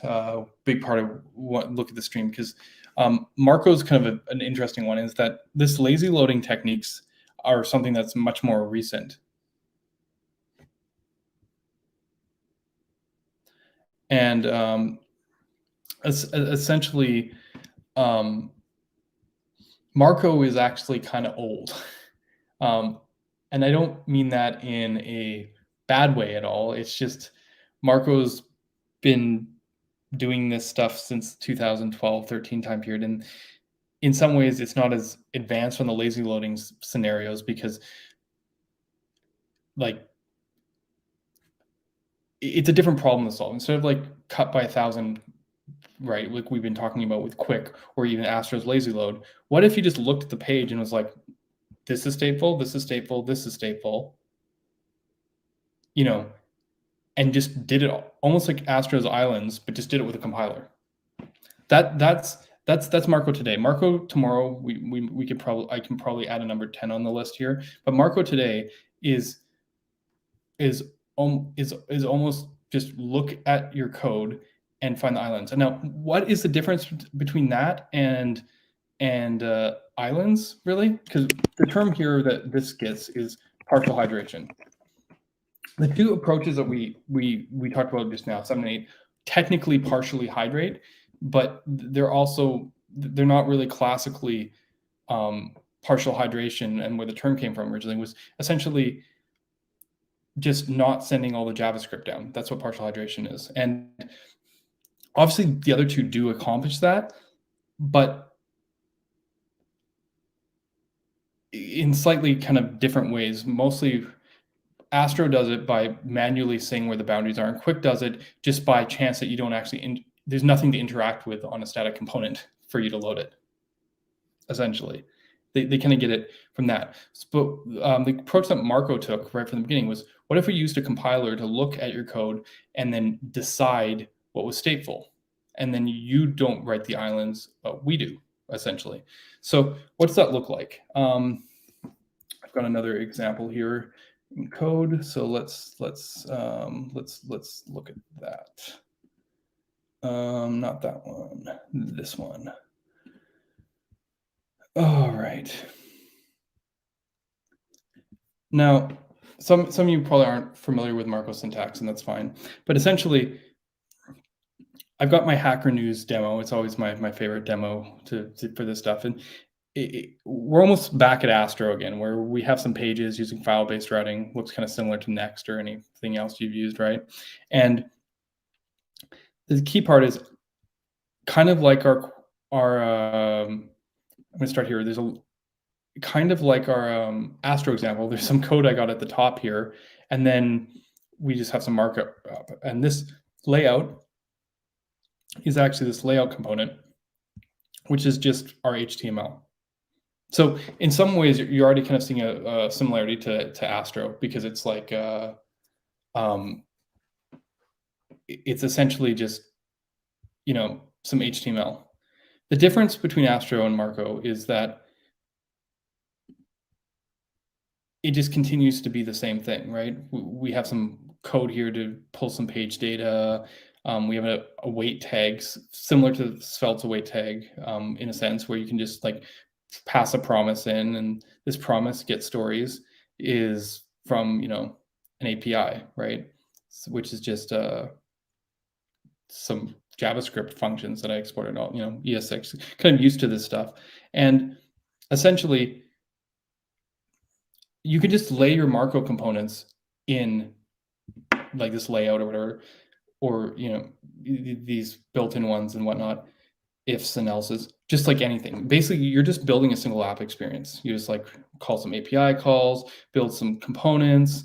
Let's see here. There's a for loop that shows some stories. And then with Marko, you don't import the components. They just detect them based on the folder structure. So we're going to iterate over the stories, and we're going to just show some, you know, some stuff, and there's some conditions and some state. You just literally, you're just writing your code pretty similar to what you do with most frameworks. You know, there wasn't like an island, like this is the Astro, this is not. There wasn't like, here we built this into 20 different files for you, like, or here's the 20 different files you need to create. You're just using the framework the way you would typically use it. There's some syntax stuff you might have not seen before, like, but especially viewers who've seen Solid, using control flow as tags should be pretty similar to you. It's kind of nice at times. It keeps things really compact. The Marko syntax, we did, like, there's a little bit of difference here. This bracket here is how you pass like props in into like the for loop. So like you can use it's scope slots in Svelte or Vue. You don't want to see what that looks like in Svelte or Vue. It's much more convoluted, but it's same here. Like this promise thing, it's like a wait, then stories. It takes a little bit to get used to, but you can kind of generally see that you just do that. And like maybe you got a component that does something, like here's a class component that has some state for it to be open and toggled. And then when you toggle open, you kind of swap the state and it hides and shows stuff. My point is, you just kind of build your app out. And what's really cool is like this toggle is in the comments, right? Comments, if this comment toggle. Marko's just fine to do this with you and for you, right? And then, yeah, so we're running on port 3000. Did I start this one up? Yeah, okay. let's look at this Marko demo. I've shown this off before on a different stream, but let's just go home. See, so it's kind of cool. You have your wait tag, and then it has like the placeholder state. I didn't actually show that, but let's show that for a second. It's kind of cool. Like you go await then, but you can also just put a placeholder in. I think Svelte has a very similar feature to this, and it's kind of like your like React suspense kind of thing.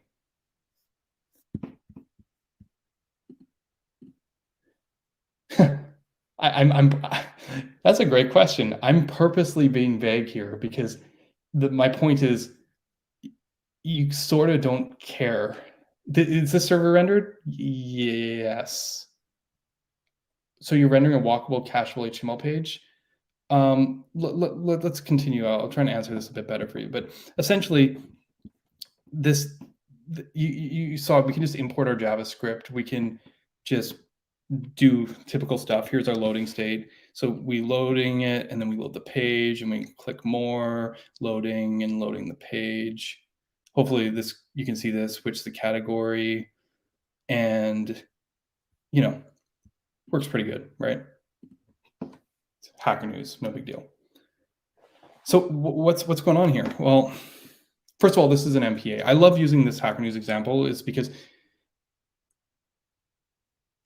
I showed this on the Space Jam site too. If you have an MPA, or like if you have a server rendered page and you refresh it, you probably notice that most browsers don't white flicker anymore on it either. I was talking about how hydration was unfairly portrayed by the MPA crowd earlier, saying like you re-render everything and it has a flicker. That doesn't happen anymore on single page apps really for hydration. Similarly, browsers are pretty smart now that when you navigate, if the content doesn't change, it doesn't do it. It doesn't do it. And this is MPA. When I click more, this goes back to the server and grabs the new content. Now, you might be thinking, okay, so then how does this work? So this is clearly server rendered. Does it send the loading, and then how does this load? Is this client rendered, or like what's going on here, right? Well, the answer to that, I've answered in a different stream before, is it's streamed. And essentially, it's all getting server rendered, but it sends the loading placeholder down the pipeline, and this stuff, which loads so quick you don't even see it flicker. And then as the content comes in, it streams it in. So you get almost like a client-side thing. I'm not really good with CSS enough to have like a nice placeholder, but you could picture a nice big placeholder here. And this, as the data loads, you kind of get this kind of experience. But what's really the best part about this, and I feel like I've done this enough times that this is no longer a big reveal for people, is do you think, how much JavaScript do you think gets loaded here? Well, let me do something. What I'm going to do is I'm going to turn off dev mode again, run build, and then because this is always the problem with these things. And npm run start, I think. Okay, run start. Okay, and then as I said, this was unfair before. What we need is a new incognito window, because otherwise we see this other stuff. Localhost 3000, sweet. Now let's do this. Okay, so we're navigating around. So you can see the full page load, see page 2? But loading, let's focus in on this.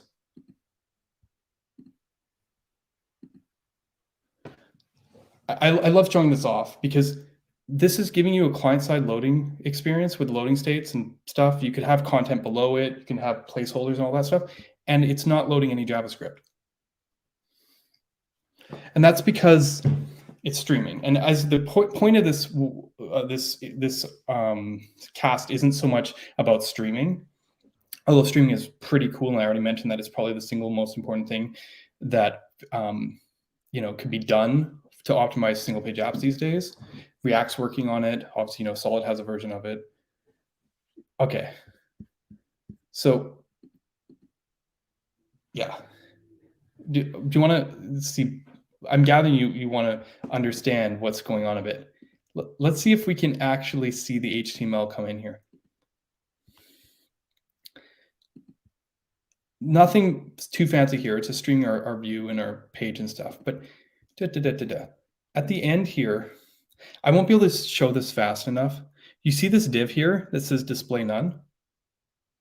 What's happening is it renders the page with the loading spinner in here. And then this content is still getting streamed into this div that's display none.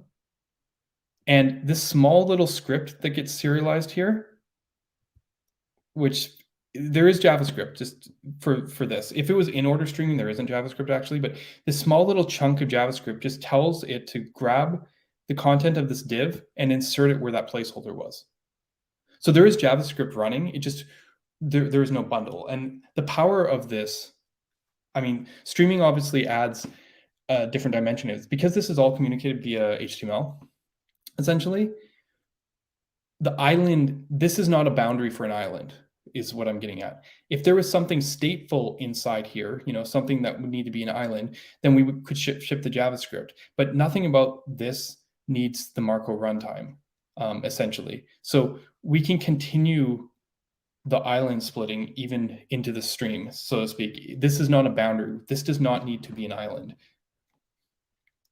I'm hoping that makes a little bit more sense. Essentially, like, maybe I should go back to my Solid Draw here if I can help, but maybe I'll make a new one. Let's just make a new one here. Yeah, I probably won't need that. Essentially, what's going on here is, let's draw something. Okay, so it draws the header, right? And then it draws the loading state nav with the placeholder, right? And then it draws an invisible div, and let's use a different color. It basically continues. Basically, that's all it renders at first, and you see the loading thing synchronously. While the stream's still open, it sets up this invisible div down here, and that invisible div draws in the content that we see, the list of to-dos, all of these all get drawn into this div, as the data loads. Once these have all loaded in, once like it's sent that HTML and finished the stream in, this content basically moves it into place using that script tag that I just described.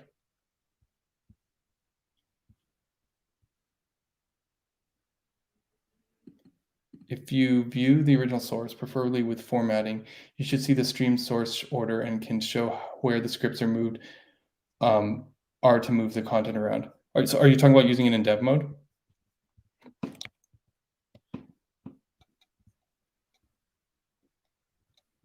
This is still my let's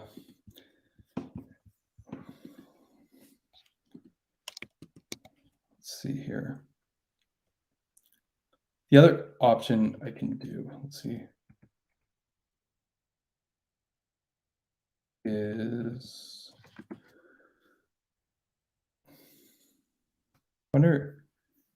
let's see here, can I? No, that's not gonna. Yeah, it's all like Webpack fun stuff. I don't know if I want to dig too much into this.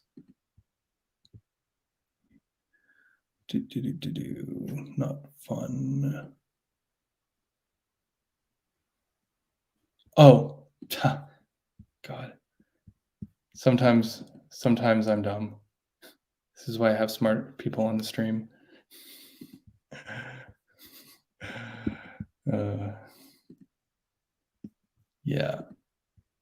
Yeah, of course, because this shows this, and I've got line wrap hopefully to make this nicer, somewhat, but it's still not great, right? Essentially, it's hard to see the beginning point, but essentially, let's see if we can see the loading here. loading, div, span, and then it ends. This is the original page that we sent, and when you see with the loading, then here's our div with the display none, and then here is the content that all came in for all those stories. It's a huge amount of content. And then finally, at the end, you see the script that actually moves it into place down here. What's really cool about this, though, is we don't actually have the double data problem here. The network panel lets you do that with formatting. Yeah, see, I'm just network panel, refresh, don't highlight on the JavaScript, focus on all, page 4, response. Is that it prettier? Wow. See? Dumb. Here we go. Same thing, but head, navigation links, our loading indicator, our invisible div, all the content we ended up loading, which includes the replacement for the navigation, for the forward back, the main content of our stories, and finally the script to stick it all in place. So essentially, what I was saying here is because it's completely server rendered and there's no interactivity, we actually don't have the double data problem with this approach. We actually just rendered the rendered HTML. Of course, why wouldn't we? This is static. And, this is fine. I mean, I was joking earlier on, just don't include the script tag, right? I mean, the streaming is kind of cool, but essentially this is still don't include the script tag, so to speak, right? It's a static page. Any framework could render it like that. But what's cool about this is what if you do have JavaScript you need to load the page? And I'm actually gonna go back to the built mode because I want to be as okay. Well, if you do, what happens if you do have JavaScript? Let's go here, 15 comments.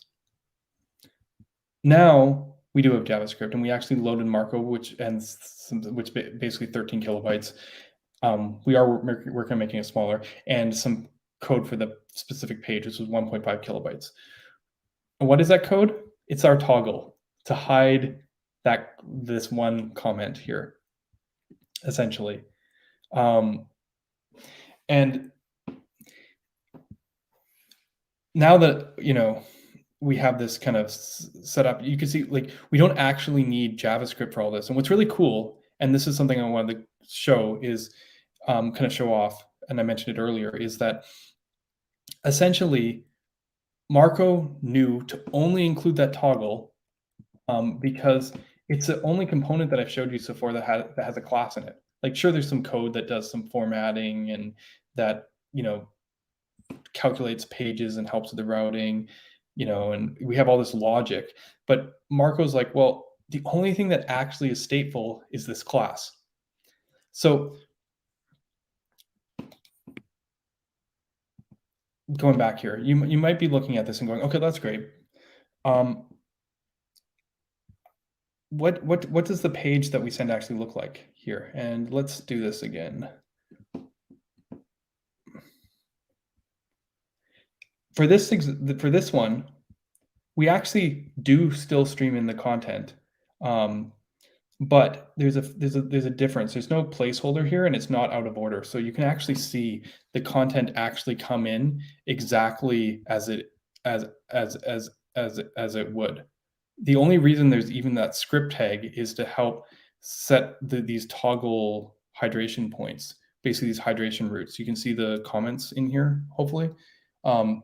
Essentially, what we've done here with in-order streaming is just kind of draw part of the page and then draw the rest as it comes in.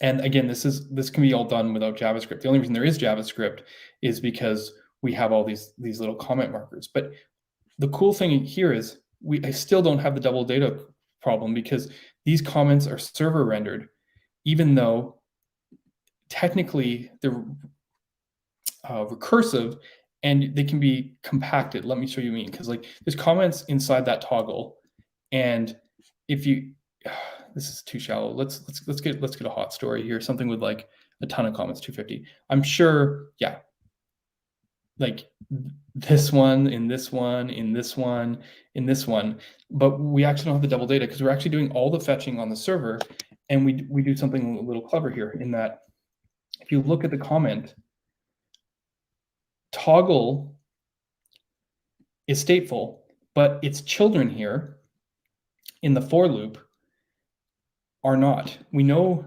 that this is not stateful input, so that this for loop can run once and it never actually gets rerun. If there was, you know, if toggle was doing something more interesting in how it renders its children, maybe that would be a different story. But you know, like if it had the for loop or whatnot. But in this case, we can know that the parent has successfully rendered the children, and it can just insert it in, and we never actually need to send those comments to the browser because they never actually need to re-render them. They're just using display to hide and show them. So we can even pass stateless components into stateful components and not have them re-render. This is a little trick you sometimes do React around memos, so kind of like the hoisting state thing, so that you can avoid re-renders. In our case, we can actually use this as a way to do the minimal amount of code sent to the browser. By extracting out the toggle from the comments component, this is the only component code we need to send to the browser. This did take a little bit of consideration, obviously. So in a sense, you know, maybe this would be the island, and you could do the same thing in Astro, right? You could just build the whole app in Astro, and then this be your only island. And I feel like as people use Astro more, they're going to lean on Astro more and its own templating to do stuff and figure out how to pull those components down. As I said, Astro, it's all explicit. With Marko, you kind of do it as needed. And that this, as I said, the key difference here is it's a single app experience mentality. And from there, essentially, we are choosing what to hydrate. So there's a very thin line here between, say, partial hydration and like some of these earlier methods that I was mentioning in terms of like more classic dynamic server rendering, like the Rails guys who, like, if you use Rails with Alpine and then Alpine's just, you know, putting a little bit of JavaScript on your page to sprinkle it on. And even to a certain degree, when using Astro, you have this definite, like, here's the static part, here's the JavaScript part. Marko aims to kind of reduce that barrier, and basically streaming being a key part of this equation, because it lets you continue that ability to only ship the least amount of JavaScript into the async part. As you can see in our to-do example, this code only actually is in the async island, right? Like technically, we render the header right away while we're loading the data on the server, and then as the data comes in, it streams in the rest of this content. And but we still only needed the code to collapse the comments. We didn't need to send the code for all the comments. Like basically, when you work with something like Astro or kind of your islands are the boundaries. Here, you can have async stuff and continue having smaller pieces. So yeah, that's Marko today, and what I was kind of referring to as partial hydration. I don't know if anyone has any questions about that so far.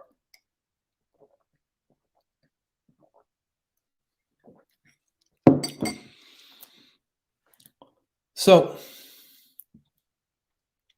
how does this all kind of come together, right? Because I've shown you 9 different ways things are being done right now. This is why server rendering is such a headache.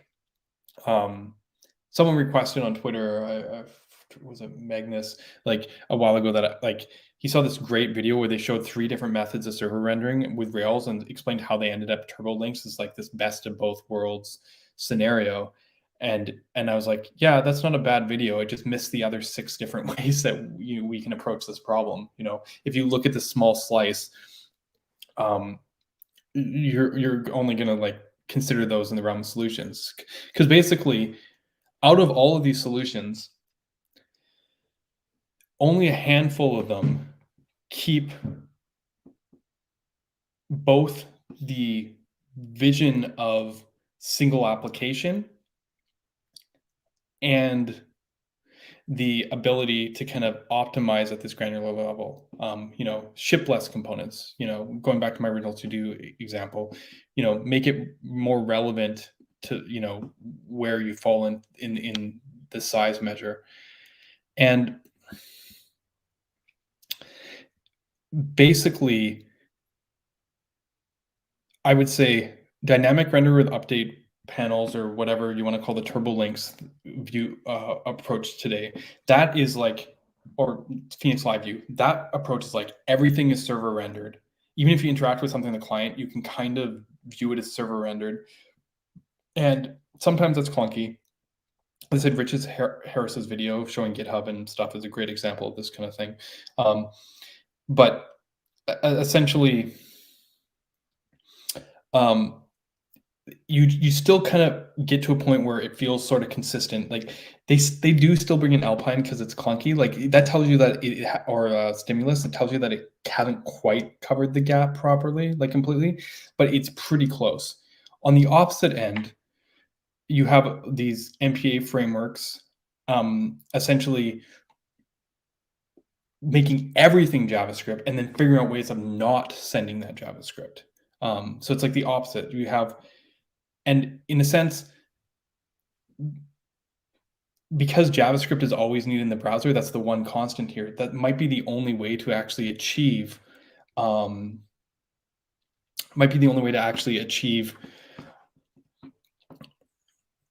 like the single app feel, right? So I guess the real question comes into like, what is what is there a way that we can compress this whole list here into one? And honestly, that is a hard problem, and one that people have been kind of looking at.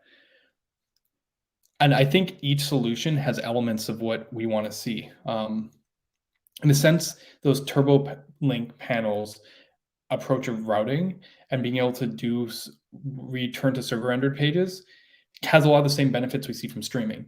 It means like if you can, when you do a navigation, and go to that new page, when you're going to replace like this part of the app, maybe you click on a link in the sidebar and then replace this part of the app.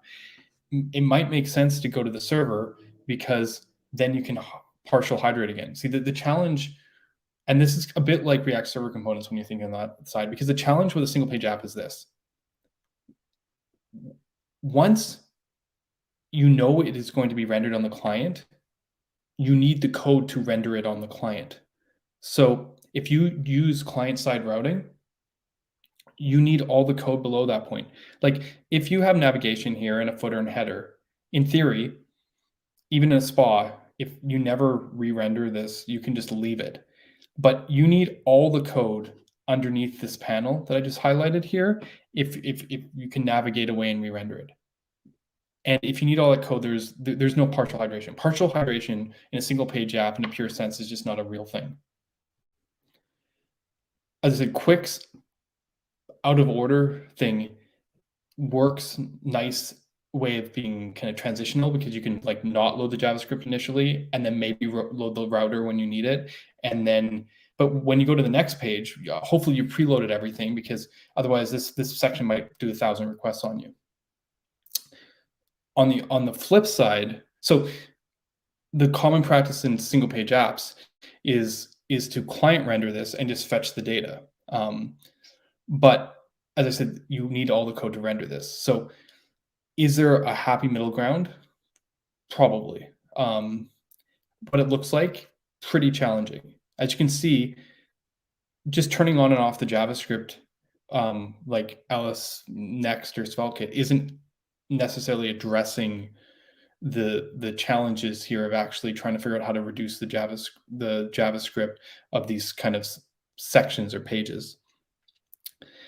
So what I would like to see, this is my chance to kind of talk a bit about the future here, is I'd like to see a couple things. I'd like to see that we see more frameworks look into the potential of resumable hydration, right? One of the things we've been working on the Marko side is this idea of being able to, very similar to Qwik being able to serialize, but instead of serializing at component boundaries, if you can basically use reactive language and serialize at derivations, or even the DOM itself, essentially, if you can pull that serialization as close to the bindings or to the side effects as you can, you have the potential to not only kind of skip the hydration like Qwik does, but also on recalculation, not redo those computations, like not redo that work. Actual true resumable hydration, more so than even Qwik can do, if you take it to fine grain level using reactivity. And that out of order thing, as I said, I think Qwik has kind of figured out is on the edge of kind of figuring out the solution of how we can transition. But it's also something I said we've been working on with the Marko side. The other thing is we need to figure out how not to combine our lazy loading boundaries with necessarily our hydration boundaries. It's simple it's the simplest way to do it manually, but you don't want the death by 1,000 requests problem. It's okay to maybe load a slightly bigger chunk of JavaScript, but not run the hydration code right away. The lazy hydration is good because it saves CPU parsing time, obviously, but maybe we don't need to make all those requests, right? So basically, what I want to see is Marko's compiler analysis, Qwik's resumable hydration, and the ability to kind of opt into opt into the hydration like Astro, all wrapped into one bundle, if that makes sense. Basically, let the framework decide the minimal, and the compiler, whatever, the minimal amount of JavaScript that needs to be sent, and kind of calculate that out instead of you with your islands. Let the mechanism be smart enough to serialize so that it's resumable, and then give the end user the ability to target their rules around hydration like Astro does. You put all of those together, you should be able to, and actually maybe even add that turbo links navigation to, some like partial page stuff. You should be able to have a system which seamlessly transitions between MPA and SPA with doing the least amount of hydration work and sending the least amount of JavaScript. That's the convergence points. That's basically what it looks like. So you can see why I think we're still kind of a little bit out there. This is honestly, I'm not gonna lie, this is what we're working on with Marko. Why it's been taking a while, but I think that's what it's going to take to converge, to actually realize our true partial hydrated single page MPA thing and finally get it to get to the end. Are there other solutions?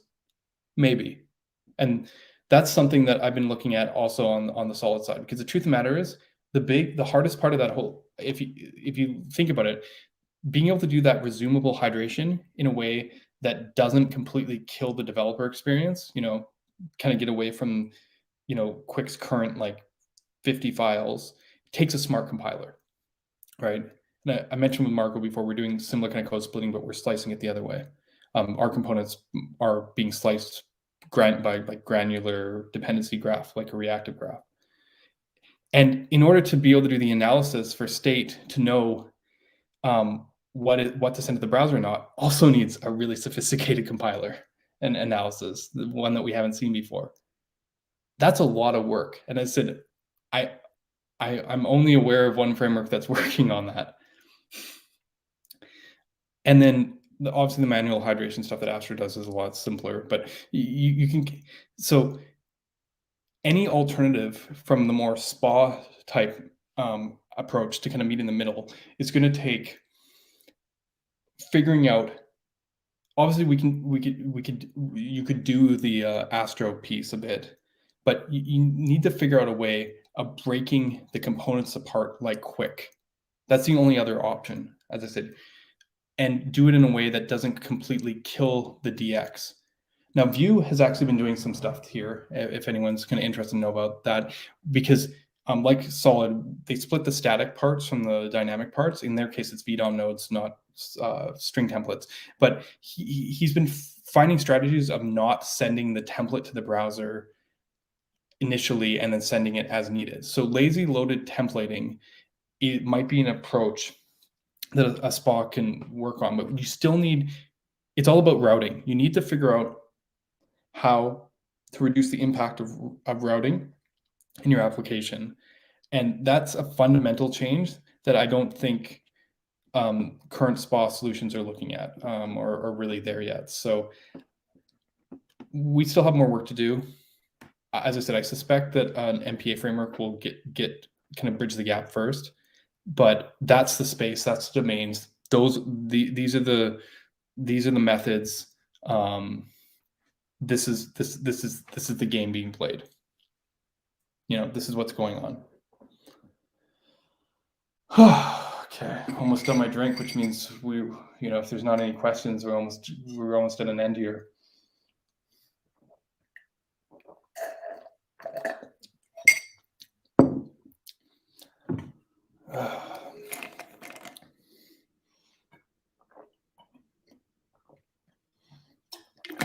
My hope is that some of this at least made sense.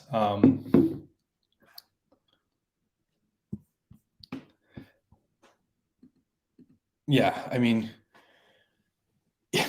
yes, we need smart hydration, but it's a tricky problem. If you start getting into it and realizing it, you have to be able to define or decide what's stateful.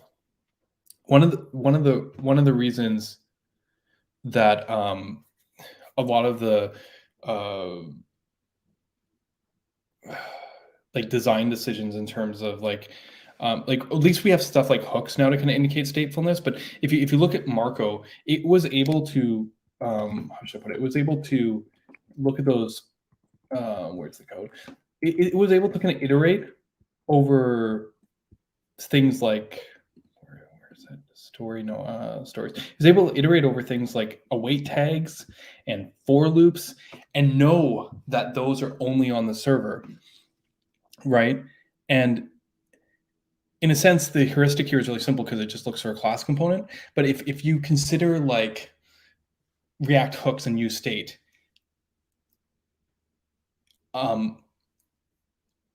you'd have to kind of bridge the gap a bit, because you might be tempted to just always use state, which then it would be stateful, right? And that's why like languages like Svelte are kind of interesting, because then you're kind of leaving it to the compiler to go, oh, does this lettable variable ever change? When you bring it into the language like that, it's not just the convention, like this is used, this is stateful.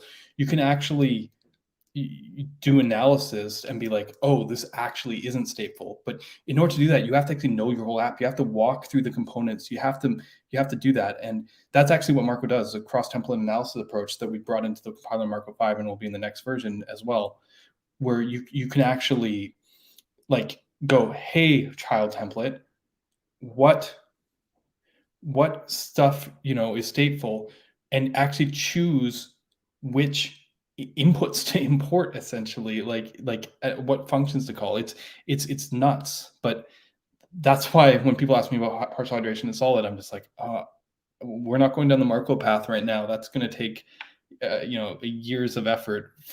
We'll see if we can approximate things in a different way. So yeah, I mean, it's a big effort.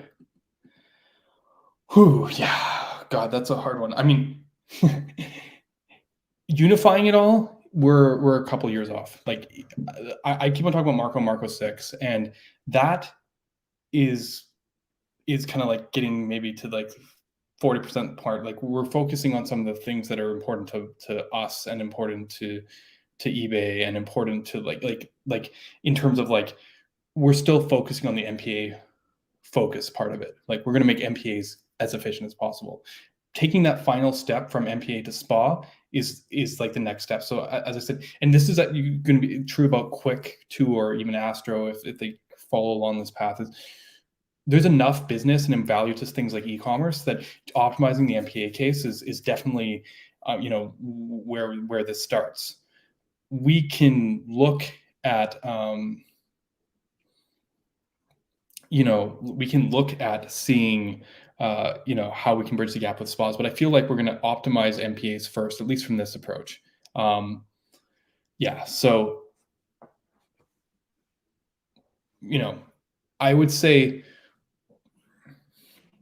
Qwik. The next evolutionary step for SSR is already happening, is my point. Qwik might not have the smooth API yet. Maybe give them 6 months to a year. Marko 6 isn't out yet. Maybe give us another 6 months, to kind of iron out those details.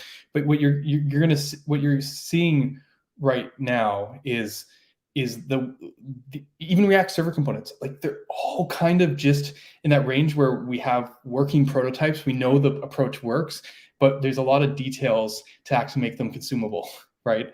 Like, React was able to get a demo out, but React server components aren't even part of React 18. And I'm saying these efforts are going to be the things, right? And they are, as I said, they're already happening. We're just on the precipice for the next step. I feel like what Rich Harris was getting at in the transitional apps and actually truly bridging that gap, that's the one after that. That one, as I said, we still got a couple years till we actually bridge the gap, maybe even a few years. But at least the next step, I imagine, is going to be happening in the next year. And I mean, I said that at the beginning of this year too. Just, these are hard problems, and React's been working on suspense for years. It is SSR that drove that whole thing. I was talking to Dan Abramoff, and he was like, yeah, suspense was actually us trying to solve the very similar problem to what you guys in Marko called fragments back in that back when you started. Like, I shared with him an article that Patrick, the creator of Marko, had authored, and he read it, and he was like, yeah, this is basically why we're doing suspense too. And they're both based off basically Big Pipe from Facebook. So yeah, this is going to be the next couple of years. This is a progression. As I said, Astro is doing an amazing job of bringing this all to people's attention, but I think that there's a lot more work to do. Before Astro came out, I was like saying, wow, like, most SSR solutions I feel are like a 2 out of 10. I think we're getting there. That's just that, and obviously I'm always kind of chasing the leading end of the stuff, and so excuse my crassness when I sound like I'm dissing stuff like Next all the time. Next is an amazing framework and makes developing stuff as easy as you can imagine. People love it for that, but like, we can do better, way better, especially where it counts for things like e-commerce. Smart hydration framework agnostic. That's hard, honestly. This is Astro's going to be Astro's challenge here. I like that they've taken the approach and they've just let it all bring it in. The coordination of data serialization and stuff, and using streaming to really leverage it. This is a hard problem to do in its framework's generic way. The problem is, once frameworks have the tools you need to do this, they could just use their own solution and not use Astro, so to speak. So not everyone's interested in this space. There's plenty of opportunity to just do simple spas, small things, It's not, but framework agnostic for smart hydration, I think, is going to be like, you can't, if it's a compiler and analyze based solution, then definitely not. You see what I'm getting at? Like, this is, I at least for now, expect very specialized solutions. As I say, Qwik and Marko are the first at the line. Yeah, I think it'll be interesting. As I said, I know Astro is not interested in writing their own framework. I've talked to Fred K. Scott, but when I see Matthew Phillips post stuff asking the right question, he's like right on the right thread. You go like, is it going to happen? I don't know. Supports iTunes. Yeah, well, it doesn't matter. Smart enough compiler. This is no different, right? Marko's HTML templates might as well be JSX. It's not the templating that matters. It's the state. We need to be smarter about how we look at state, and we have the tools. I'm big on reactivity. We know signals, derivations, reactions, whatever you want to call those three, or signals, memo, effect, or whatever, atoms. We have the language for state built into reactivity. That's the key. We need to know about statefulness. The templates themselves kind of read themselves, like kind of manage themselves to a certain degree. I mean, obviously, Marko's for loop is not like Solid. It's a compile time one, kind of more like Svelte. But that's not a limitation, because with Marko's tags API, we're going to be bringing, it'll be easy to do kind of custom for loops and all that stuff. So this will be able to be done with this kind of analysis will be able to done regardless of your templating language. We just need to know about state. Yeah, completely, right? That's what the restrictions there, right? Like, we can use conventions. Like, React has done a really good job of telling everyone to use. It helps a linter, but in a sense, they've maybe set the groundwork to do smarter compiler stuff. I know why they're hesitant, because like it's a gamble when if you can't fill all the gaps, that you introduce your own kind of inconsistencies. Obviously, it comes with the game and the benefits are worth it. But like, if you've played around with the reactivity of Svelte, sometimes you can see like these things, you're like, oh, weird, that doesn't work. But then you're like, oh, I see why it doesn't work. But like, it's an artifact of the method rather than like how you think it would work in a pure sense. And that's just because of the limitation of the compilation.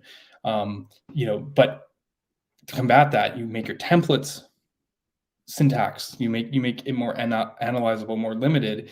You basically get to combat that. So, and that's why, as I said, specific language compilers feel like that's how you get the DX and the performance and get the whole piece together. What are your plans for Solid SSR? Yeah.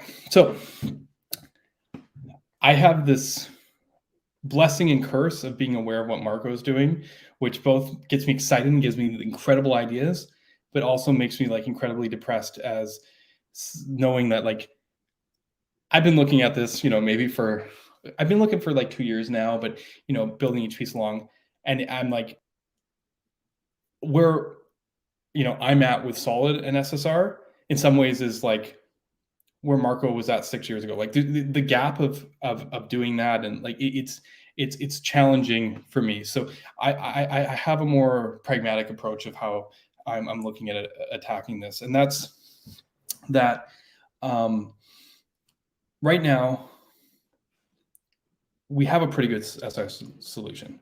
I'm actually really happy with it. Compared to popular frameworks, Solid has one of the best SSR solutions. Not only is it arguably the fastest from a raw rendering perspective, we support streams, we support rendering, we have a good serialization and async rendering thing. Like, people don't realize, I don't even realize sometimes the shortcomings of other solutions, just because I assume they would have done it. Like, a perfect example of this is the await tag in Svelte. It just doesn't run on the server, to my knowledge. Maybe they updated that recently, but essentially, like without a serialization mechanism, you either just don't run on the server and run on the client, or double executes, essentially, right? Little details like that we've taken care of with Solid, and we have streaming, and we have like the main pieces. But how do we move on from here? First of all, I made streaming data in Solid, which is pretty good, which means it renders the templates synchronously. So I love using the Marko example just because it's the most visual one for this. But Solid has a Hacker News demo too. What is it? Yeah, this one, the one that I did with Solid Start and that's deployed to Cloudflare. This one has streaming too. See that loading? It's gone now.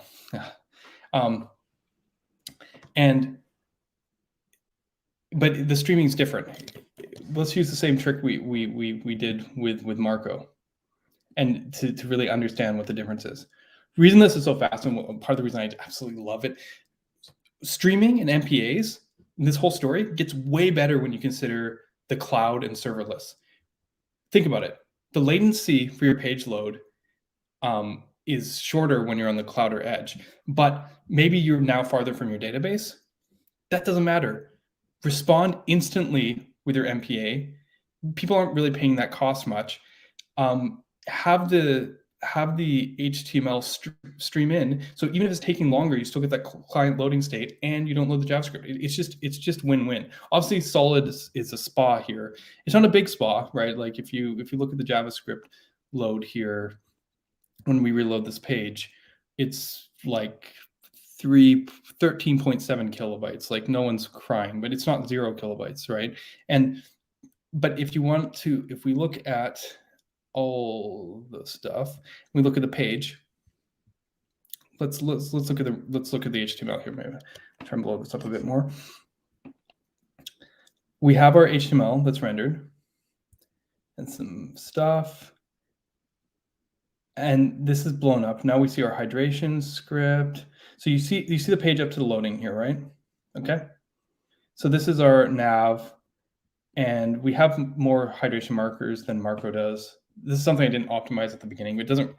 Basically, we have the lit HTML version of Solid when you use hydration. Lit does this whole thing where it wraps everything.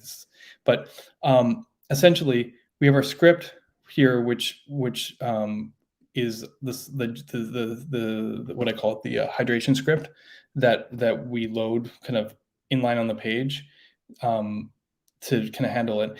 But then the streaming does this. It basically sends all the data instead of sending the HTML. So it's not quite the full streaming solution, because while this lets us do the request on the server at the same time, lets us send it over the same stream, essentially gets the primary benefits of streaming. The HTML content doesn't render until hydration. So if your JavaScript bundle takes longer to come in, the loading state shows longer. So technically speaking, this does have most of the benefits. And if you are going to need to hydrate the section of the page anyways, probably negligible impact, right? Since Solid's a client-side renderer, you're going to hydrate it anyways. But if you wanted true partial hydration, you want to send the HTML so that it can actually show it before the bundle shows up, or even if there wasn't a bundle, obviously. So I know this is a really roundabout answer. What I'm getting at is the next thing for Solid in terms of SSR is we're going to get true streaming like Marko and what's coming in React 18. This is an essential cornerstone for other technology and improvements here. Once we have that streaming, and as I said, with Solid's case, it's a little bit, we've had to already consider some more edge cases than you might have hit already with a lot of Marko code. Like Solid's hydration already works through lazy components, and it already works through suspense boundaries and all that stuff. But if we make it be able to hydrate streamed HTML, we've actually unified the async render and the streaming render. Because right now there's like a different mode almost, because the async render, which renders the whole page on the server and waits, which is useful for doing like static site generation. It lets you like use the same code and not like have to write special like get static data, whatever methods or whatever Next does. That you basically you could just take the same code base and apply it to any Solid render methods, and it works. Because it does the fetch as you render approach. That is built to handle pausing and resuming hydration, whereas the streaming method doesn't need it right now, because if it hits a place it would have paused, it just assumes that the client's going to render it when the data comes in. So a little bit technical, but essentially by getting streaming HTML into Solid, we can finish unifying all the hydration and server-side rendering methods. I wanted this in for 1.0. I ran out of time, and I wanted to get 1.0 at the door to push things forward. Once we have that and unify it, it'll be easier to extract to use the same mechanism for passing the data or serializing the data between the different hydration methods rather than having special things for streaming. And that will allow to make it easier to namespace resources and hydration, which will, right now Solid only supports synchronous islands in Astro. This will allow us to support async islands in Astro, and more importantly, just having or multiple async islands in Astro. And this will allow us to actually generate islands, so to speak, essentially, and leverage suspense and all the stuff that we've come to love. So streaming HTML, then multi-hydration route, async hydration. That one will be a lot easier once we get this going. And once we have both of those, then we can kind of make a decision on how we want to handle partial hydration. My gut says that short of having something as sophisticated as Marko's state analysis, what I want to do with Solid is look at the router and look at being able to use the fact that with nested routing, and I kind of show this here, nested routing, essentially, it's very similar to what I was talking about earlier when I was drawing these boundaries, right? Essentially, you have the page, which doesn't really change. Then you have this route. And then if this is a tab bar navigation, maybe inside of it, you have this route, right? Essentially, you have 3 levels. And this can be swapped out when the tabs change. This can be swapped out when the side nav changes. If these are actually truly isolated, right now with Solid, we have the ability to not ship top-level templates because we know, like, if you start rendering the JSX from the HTML, from the root, I think I showed this before in a stream, you can just go server only, or if you start from HTML, we just know that you couldn't be re-rendering it, so we don't send it. And that reduces a lot of code because a lot of the code is just static templates. The rest of it is just walking the JavaScript. If we know that we're in a hydration mode, we could also just jump straight to the nodes that need to be inserted or whatnot. So a static component in Solid has almost no JavaScript in it because it only generates the code that needs to bind the fine-grained reactivity. We don't actually create stuff. It's a clone operation. I've shown this before, but why not just show really quickly? I mean, you've probably seen this before. Like there's a template and then we call clone. So we can just not ship the template, and with a static component, there's almost no code here, so to speak. Like you don't have any of this code. So the approach that I'm thinking is if we can use the router to reestablish the top of the app, so to speak, it could be possible to have a router that does server rendered page partials using basically the same analysis we use for, like this sort of routing. You see the routes here. You know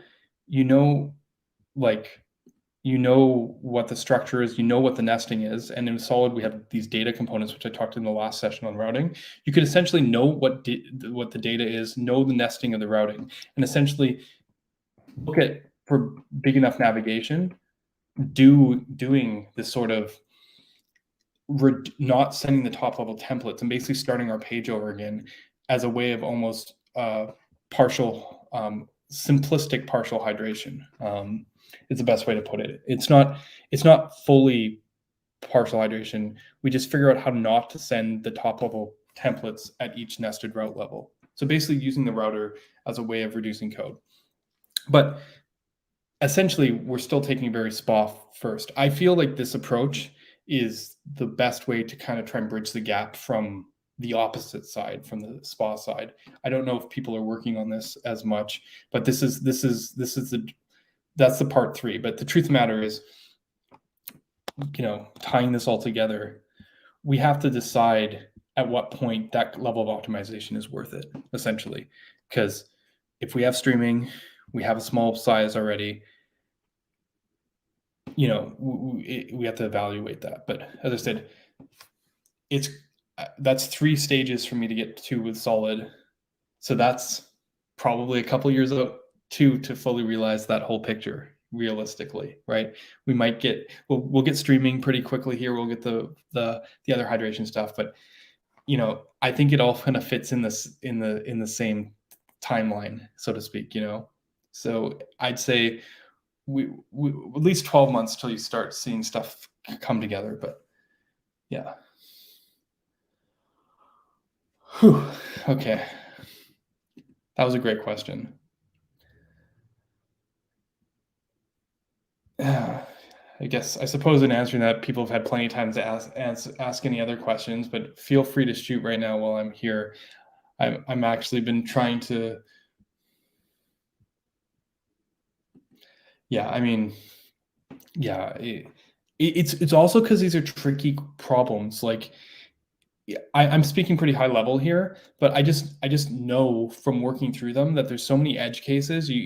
It's dangerous. You can't like just present a partial solution, right? And the truth of the matter is, yeah, there's time constraints too, because at a certain point you just got to draw the line and be like, okay, this is good enough for that release. I drew a line on 1.0. I'm going to have to realistically with Solid. What's going to happen is do a bit of the work, funnel that back into the ecosystem. Things like Solid Start, so people can actually leverage it and benefit it. So, streaming, if I can get streaming to work right, and I can get the multiple hydration routes, for stuff, we'll have a really strong solution for Solid, both on MPAs using Astro and for more traditional SPA type stuff, Svelte kit or whatever, using Solid Start. And that's going to be good for the short term, for at least for the next year or so, right? That's going to be the story. And I think given, the Solid's performance, size, little optimizations we do, and DX, I think that's going to be plenty to, make it a very compelling approach compared to even Svelte or, other competitors on the side. But, always looking for opportunity to do more. I love looking at new tools, new frameworks, new approaches, stuff like the Prism compiler and all that, because you got to know where things are headed, or where things can go, so that you can, build the best stuff you can do. Just acknowledge, like I am today, that we don't have partial hydration in Solid, and, that's okay. I don't have to go chase it. I don't have to rush out an MPA mode or something just to be part of the conversation. We can just, appreciate what the work being done, and, have hope, and, work towards a better future.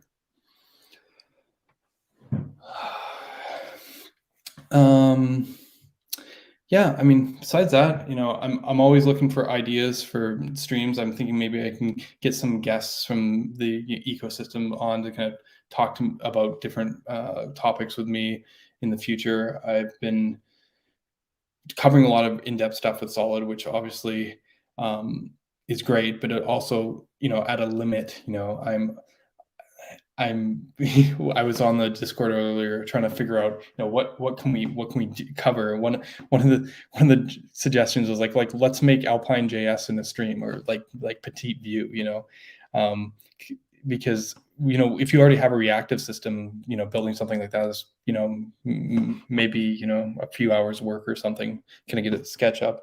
And another cool suggestion was like, let's do like a universal renderer kind of thing. But I'm not I'm not familiar with what I want to do universally.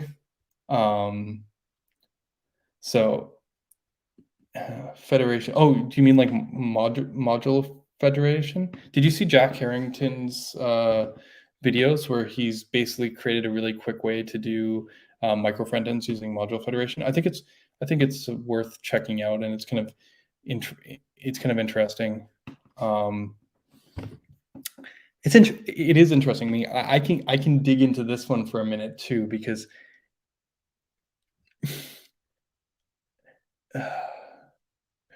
I don't know if I should say too much. It's just I think module federation is really powerful, and I think it's going to be the bridge for people who have React apps to kind of get Solid into their apps and kind of figure out how they can kind of do this. Astro is another way, but that's a more radical way because they have to be willing to embrace MPAs. You know, if you already have React, you already have the bloat there, you know, we're good.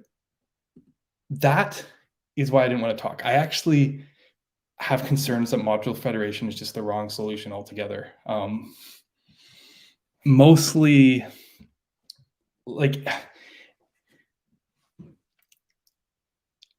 inherent waterfall situations. I think you want. Don't apologize. I think you want to coordinate. If you're going to get into SSR and hydration, you want to coordinate this stuff on the server. And you can use module federation on the server, but that's not really how we're seeing it being used. We're seeing it being used as a way of like going, oh, maybe I need this. Let's lazy load. Like it's a mechanism for almost like lazy loading, and you know that's fine. And it's powerful. And if you already have the bloat of a React app, like who cares? But you still need this orchestration and coordination to kind of make module federation, you know, do what you want, which includes often client-side JavaScript. If you really want to do more with it, it would be like, can we actually federate on the server and interweave the streams and stuff? And okay, I can do a plug right here. Like, why not? We've been working on this exact problem with Marko. So, you know, I'm going to show you a new repo that we have been going. And Dylan, I don't know if he's still around, but this is actually his baby to a degree. He's been working on this this new thing called microframe, and maybe demoing this sometime in the near future will be worth it. But what microframe is it's almost like an iframe in terms of API. But the idea, and this is a Marko component, obviously, but the idea here is that it's a streaming iframe that works on the server or the browser. So you can basically stream. It exposes HTML, so you can basically stream HTML from one service on the server into another service, kind of intertwine the streams and make that your output. And what streaming HTML lets us do is keep the benefits of stuff like partial hydration, right? Because that's the top level app that can be partially hydrated, right? Which is really quite powerful. So, and it works on the server or the client. So obviously if you have like a client rendered app, the idea is, well, treat it like a client rendered app. Just stream the script tags and stuff you need for that part of the app to work, and then it will load in the browser, lazy loaded however you want. If it's, you know, but you can also, like, after the fact, you know, render something in the client, render one of these microframes and have it actually stream the HTML into the browser as well. But taking this approach means that the default of not loading the code in the browser means that there's no client-side overhead for being able to do micro front ends. You're not like going, oh, here's a waterfall, like, oh, I need this component, let's go to the server to fetch it. It's all happening at initial load, and it's happening streaming, so you can still handle the async, you can still handle the timing of the stuff. It just all kind of comes together. And I think this is really, really, really cool, right? Like, if you just read some of these things, it controls loading and error states, does not break navigation, does not appear differently on screen readers, does not cause issues. So these are things that are improvements over iframes. Content can be rendered with the rest of the page. You can actually escape it because it's not an iframe. So there's no resizing issues, flows, and performance. It shares a single connection with the host, so no round trips like the iframes did. Does not impact SEO. it's high priority, avoids additional windows, it's boilerplate.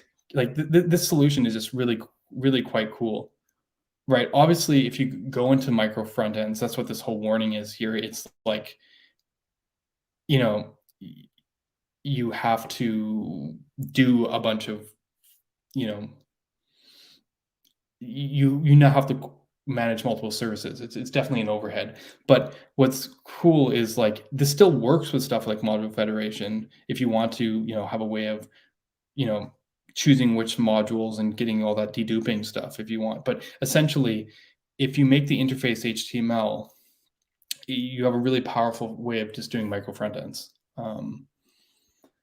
Here's an example here using Marko syntax, but realistically, this approach is framework agnostic. You could stream a React app, so when React gets streaming React 18 or a Solid app into the Marko app, and eventually we'll look at having hosts that aren't Marko, essentially. So you could have a Solid app that streams into React app. It's kind of like a microservice. It is microservices, so it's not unlike Astro or whatever, but it's built with server-side rendering and streaming as a first-class citizen. That's basically the thing. So I do suggest if you get a chance to check it out. This is still early days, but this is a solution that we've been building at with the Marko team at eBay to basically have a micro front end setup that's actually optimized for things like partial hydration. Sorry, tangent. It's just this one's close to the work that we've been doing recently, and while I think module federation is super powerful, there's I don't know if it's limited only to Webpack right now. Like there is something pretty powerful about using HTML as the interface for your services. Yeah. Sorry, I'd lost all the viewers when I went on my little spiel, but it is what it is. Yeah. No, this is the interesting part, and this is where things are heading and where we have to think. I've been blessed, as I said, to be part of the Marko team here because I've had the opportunity to get exposed to type of problems. And it's funny, like I'm being thankful for being exposed to really hard problems because developing a framework like Solid or React, you're kind of like on this happy path because popularity of React and the kind of solutions and tooling that's been built around it. Marko's had to carve its way through brambles. Before there was Vite, they had to do Lasso for on-demand bundling. These are the kind of things you want with server rendered based frameworks and stuff. And they basically had to do everything themselves, solve these solutions because no one was interested in solving them at the time.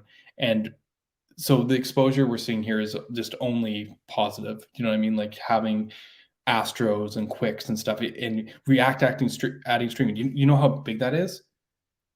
Like AWS serverless does not support streaming. Most serverless functions don't support streaming. Even stuff like Heroku, I don't think do. There's a huge amount of service Vercel that I don't believe support streaming. But if React supports streaming, you better believe suddenly that's going to change. And I think that's sort of the shift we're seeing here, and just having the exposure to the problems earlier, being able to see what solutions could look like has really shaped my thinking in terms of where things are heading. And I said a lot of thanks goes out to the team, Dylan, who's in here, and Michael Rawlings, who have literally been working and thinking about these problems for years longer than most other people have been. Really smart guys who've really gone deep in these areas. So I hope more people take an opportunity to check out Marko, especially as next versions come out, and kind of get a picture of where things are heading. And I know there's always this conflict between Solid and Marko to a degree, but at least for the next few years, there's a gap. MPAs and single page apps are not the same thing.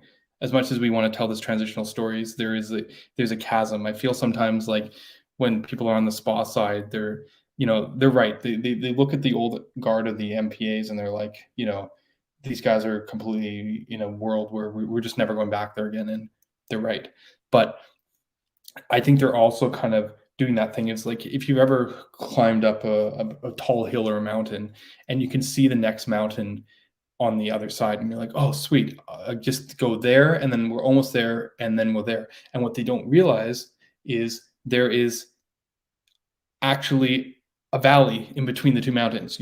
At a certain point, you can only see the mountain and the next mountain ahead of you, and you don't realize where the huge pit is. And it just so happens if you're coming from the other side, we just happen to already see where that pit is, and we've been working on building the bridge. And I think it's going to come around, and I think like innovation we're going to see a lot in the next little while. But we got to be realistic, and as I said, I'm thankful for the opportunity to basically have my eyes open to this.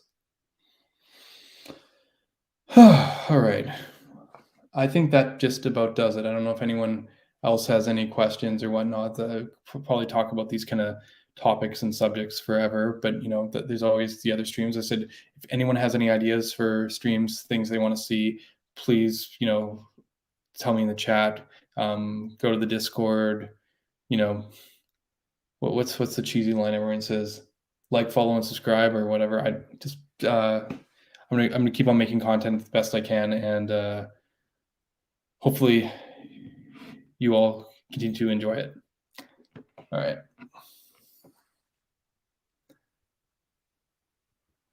All right. Yeah, I'm gonna call it a night. Thank you all. See you.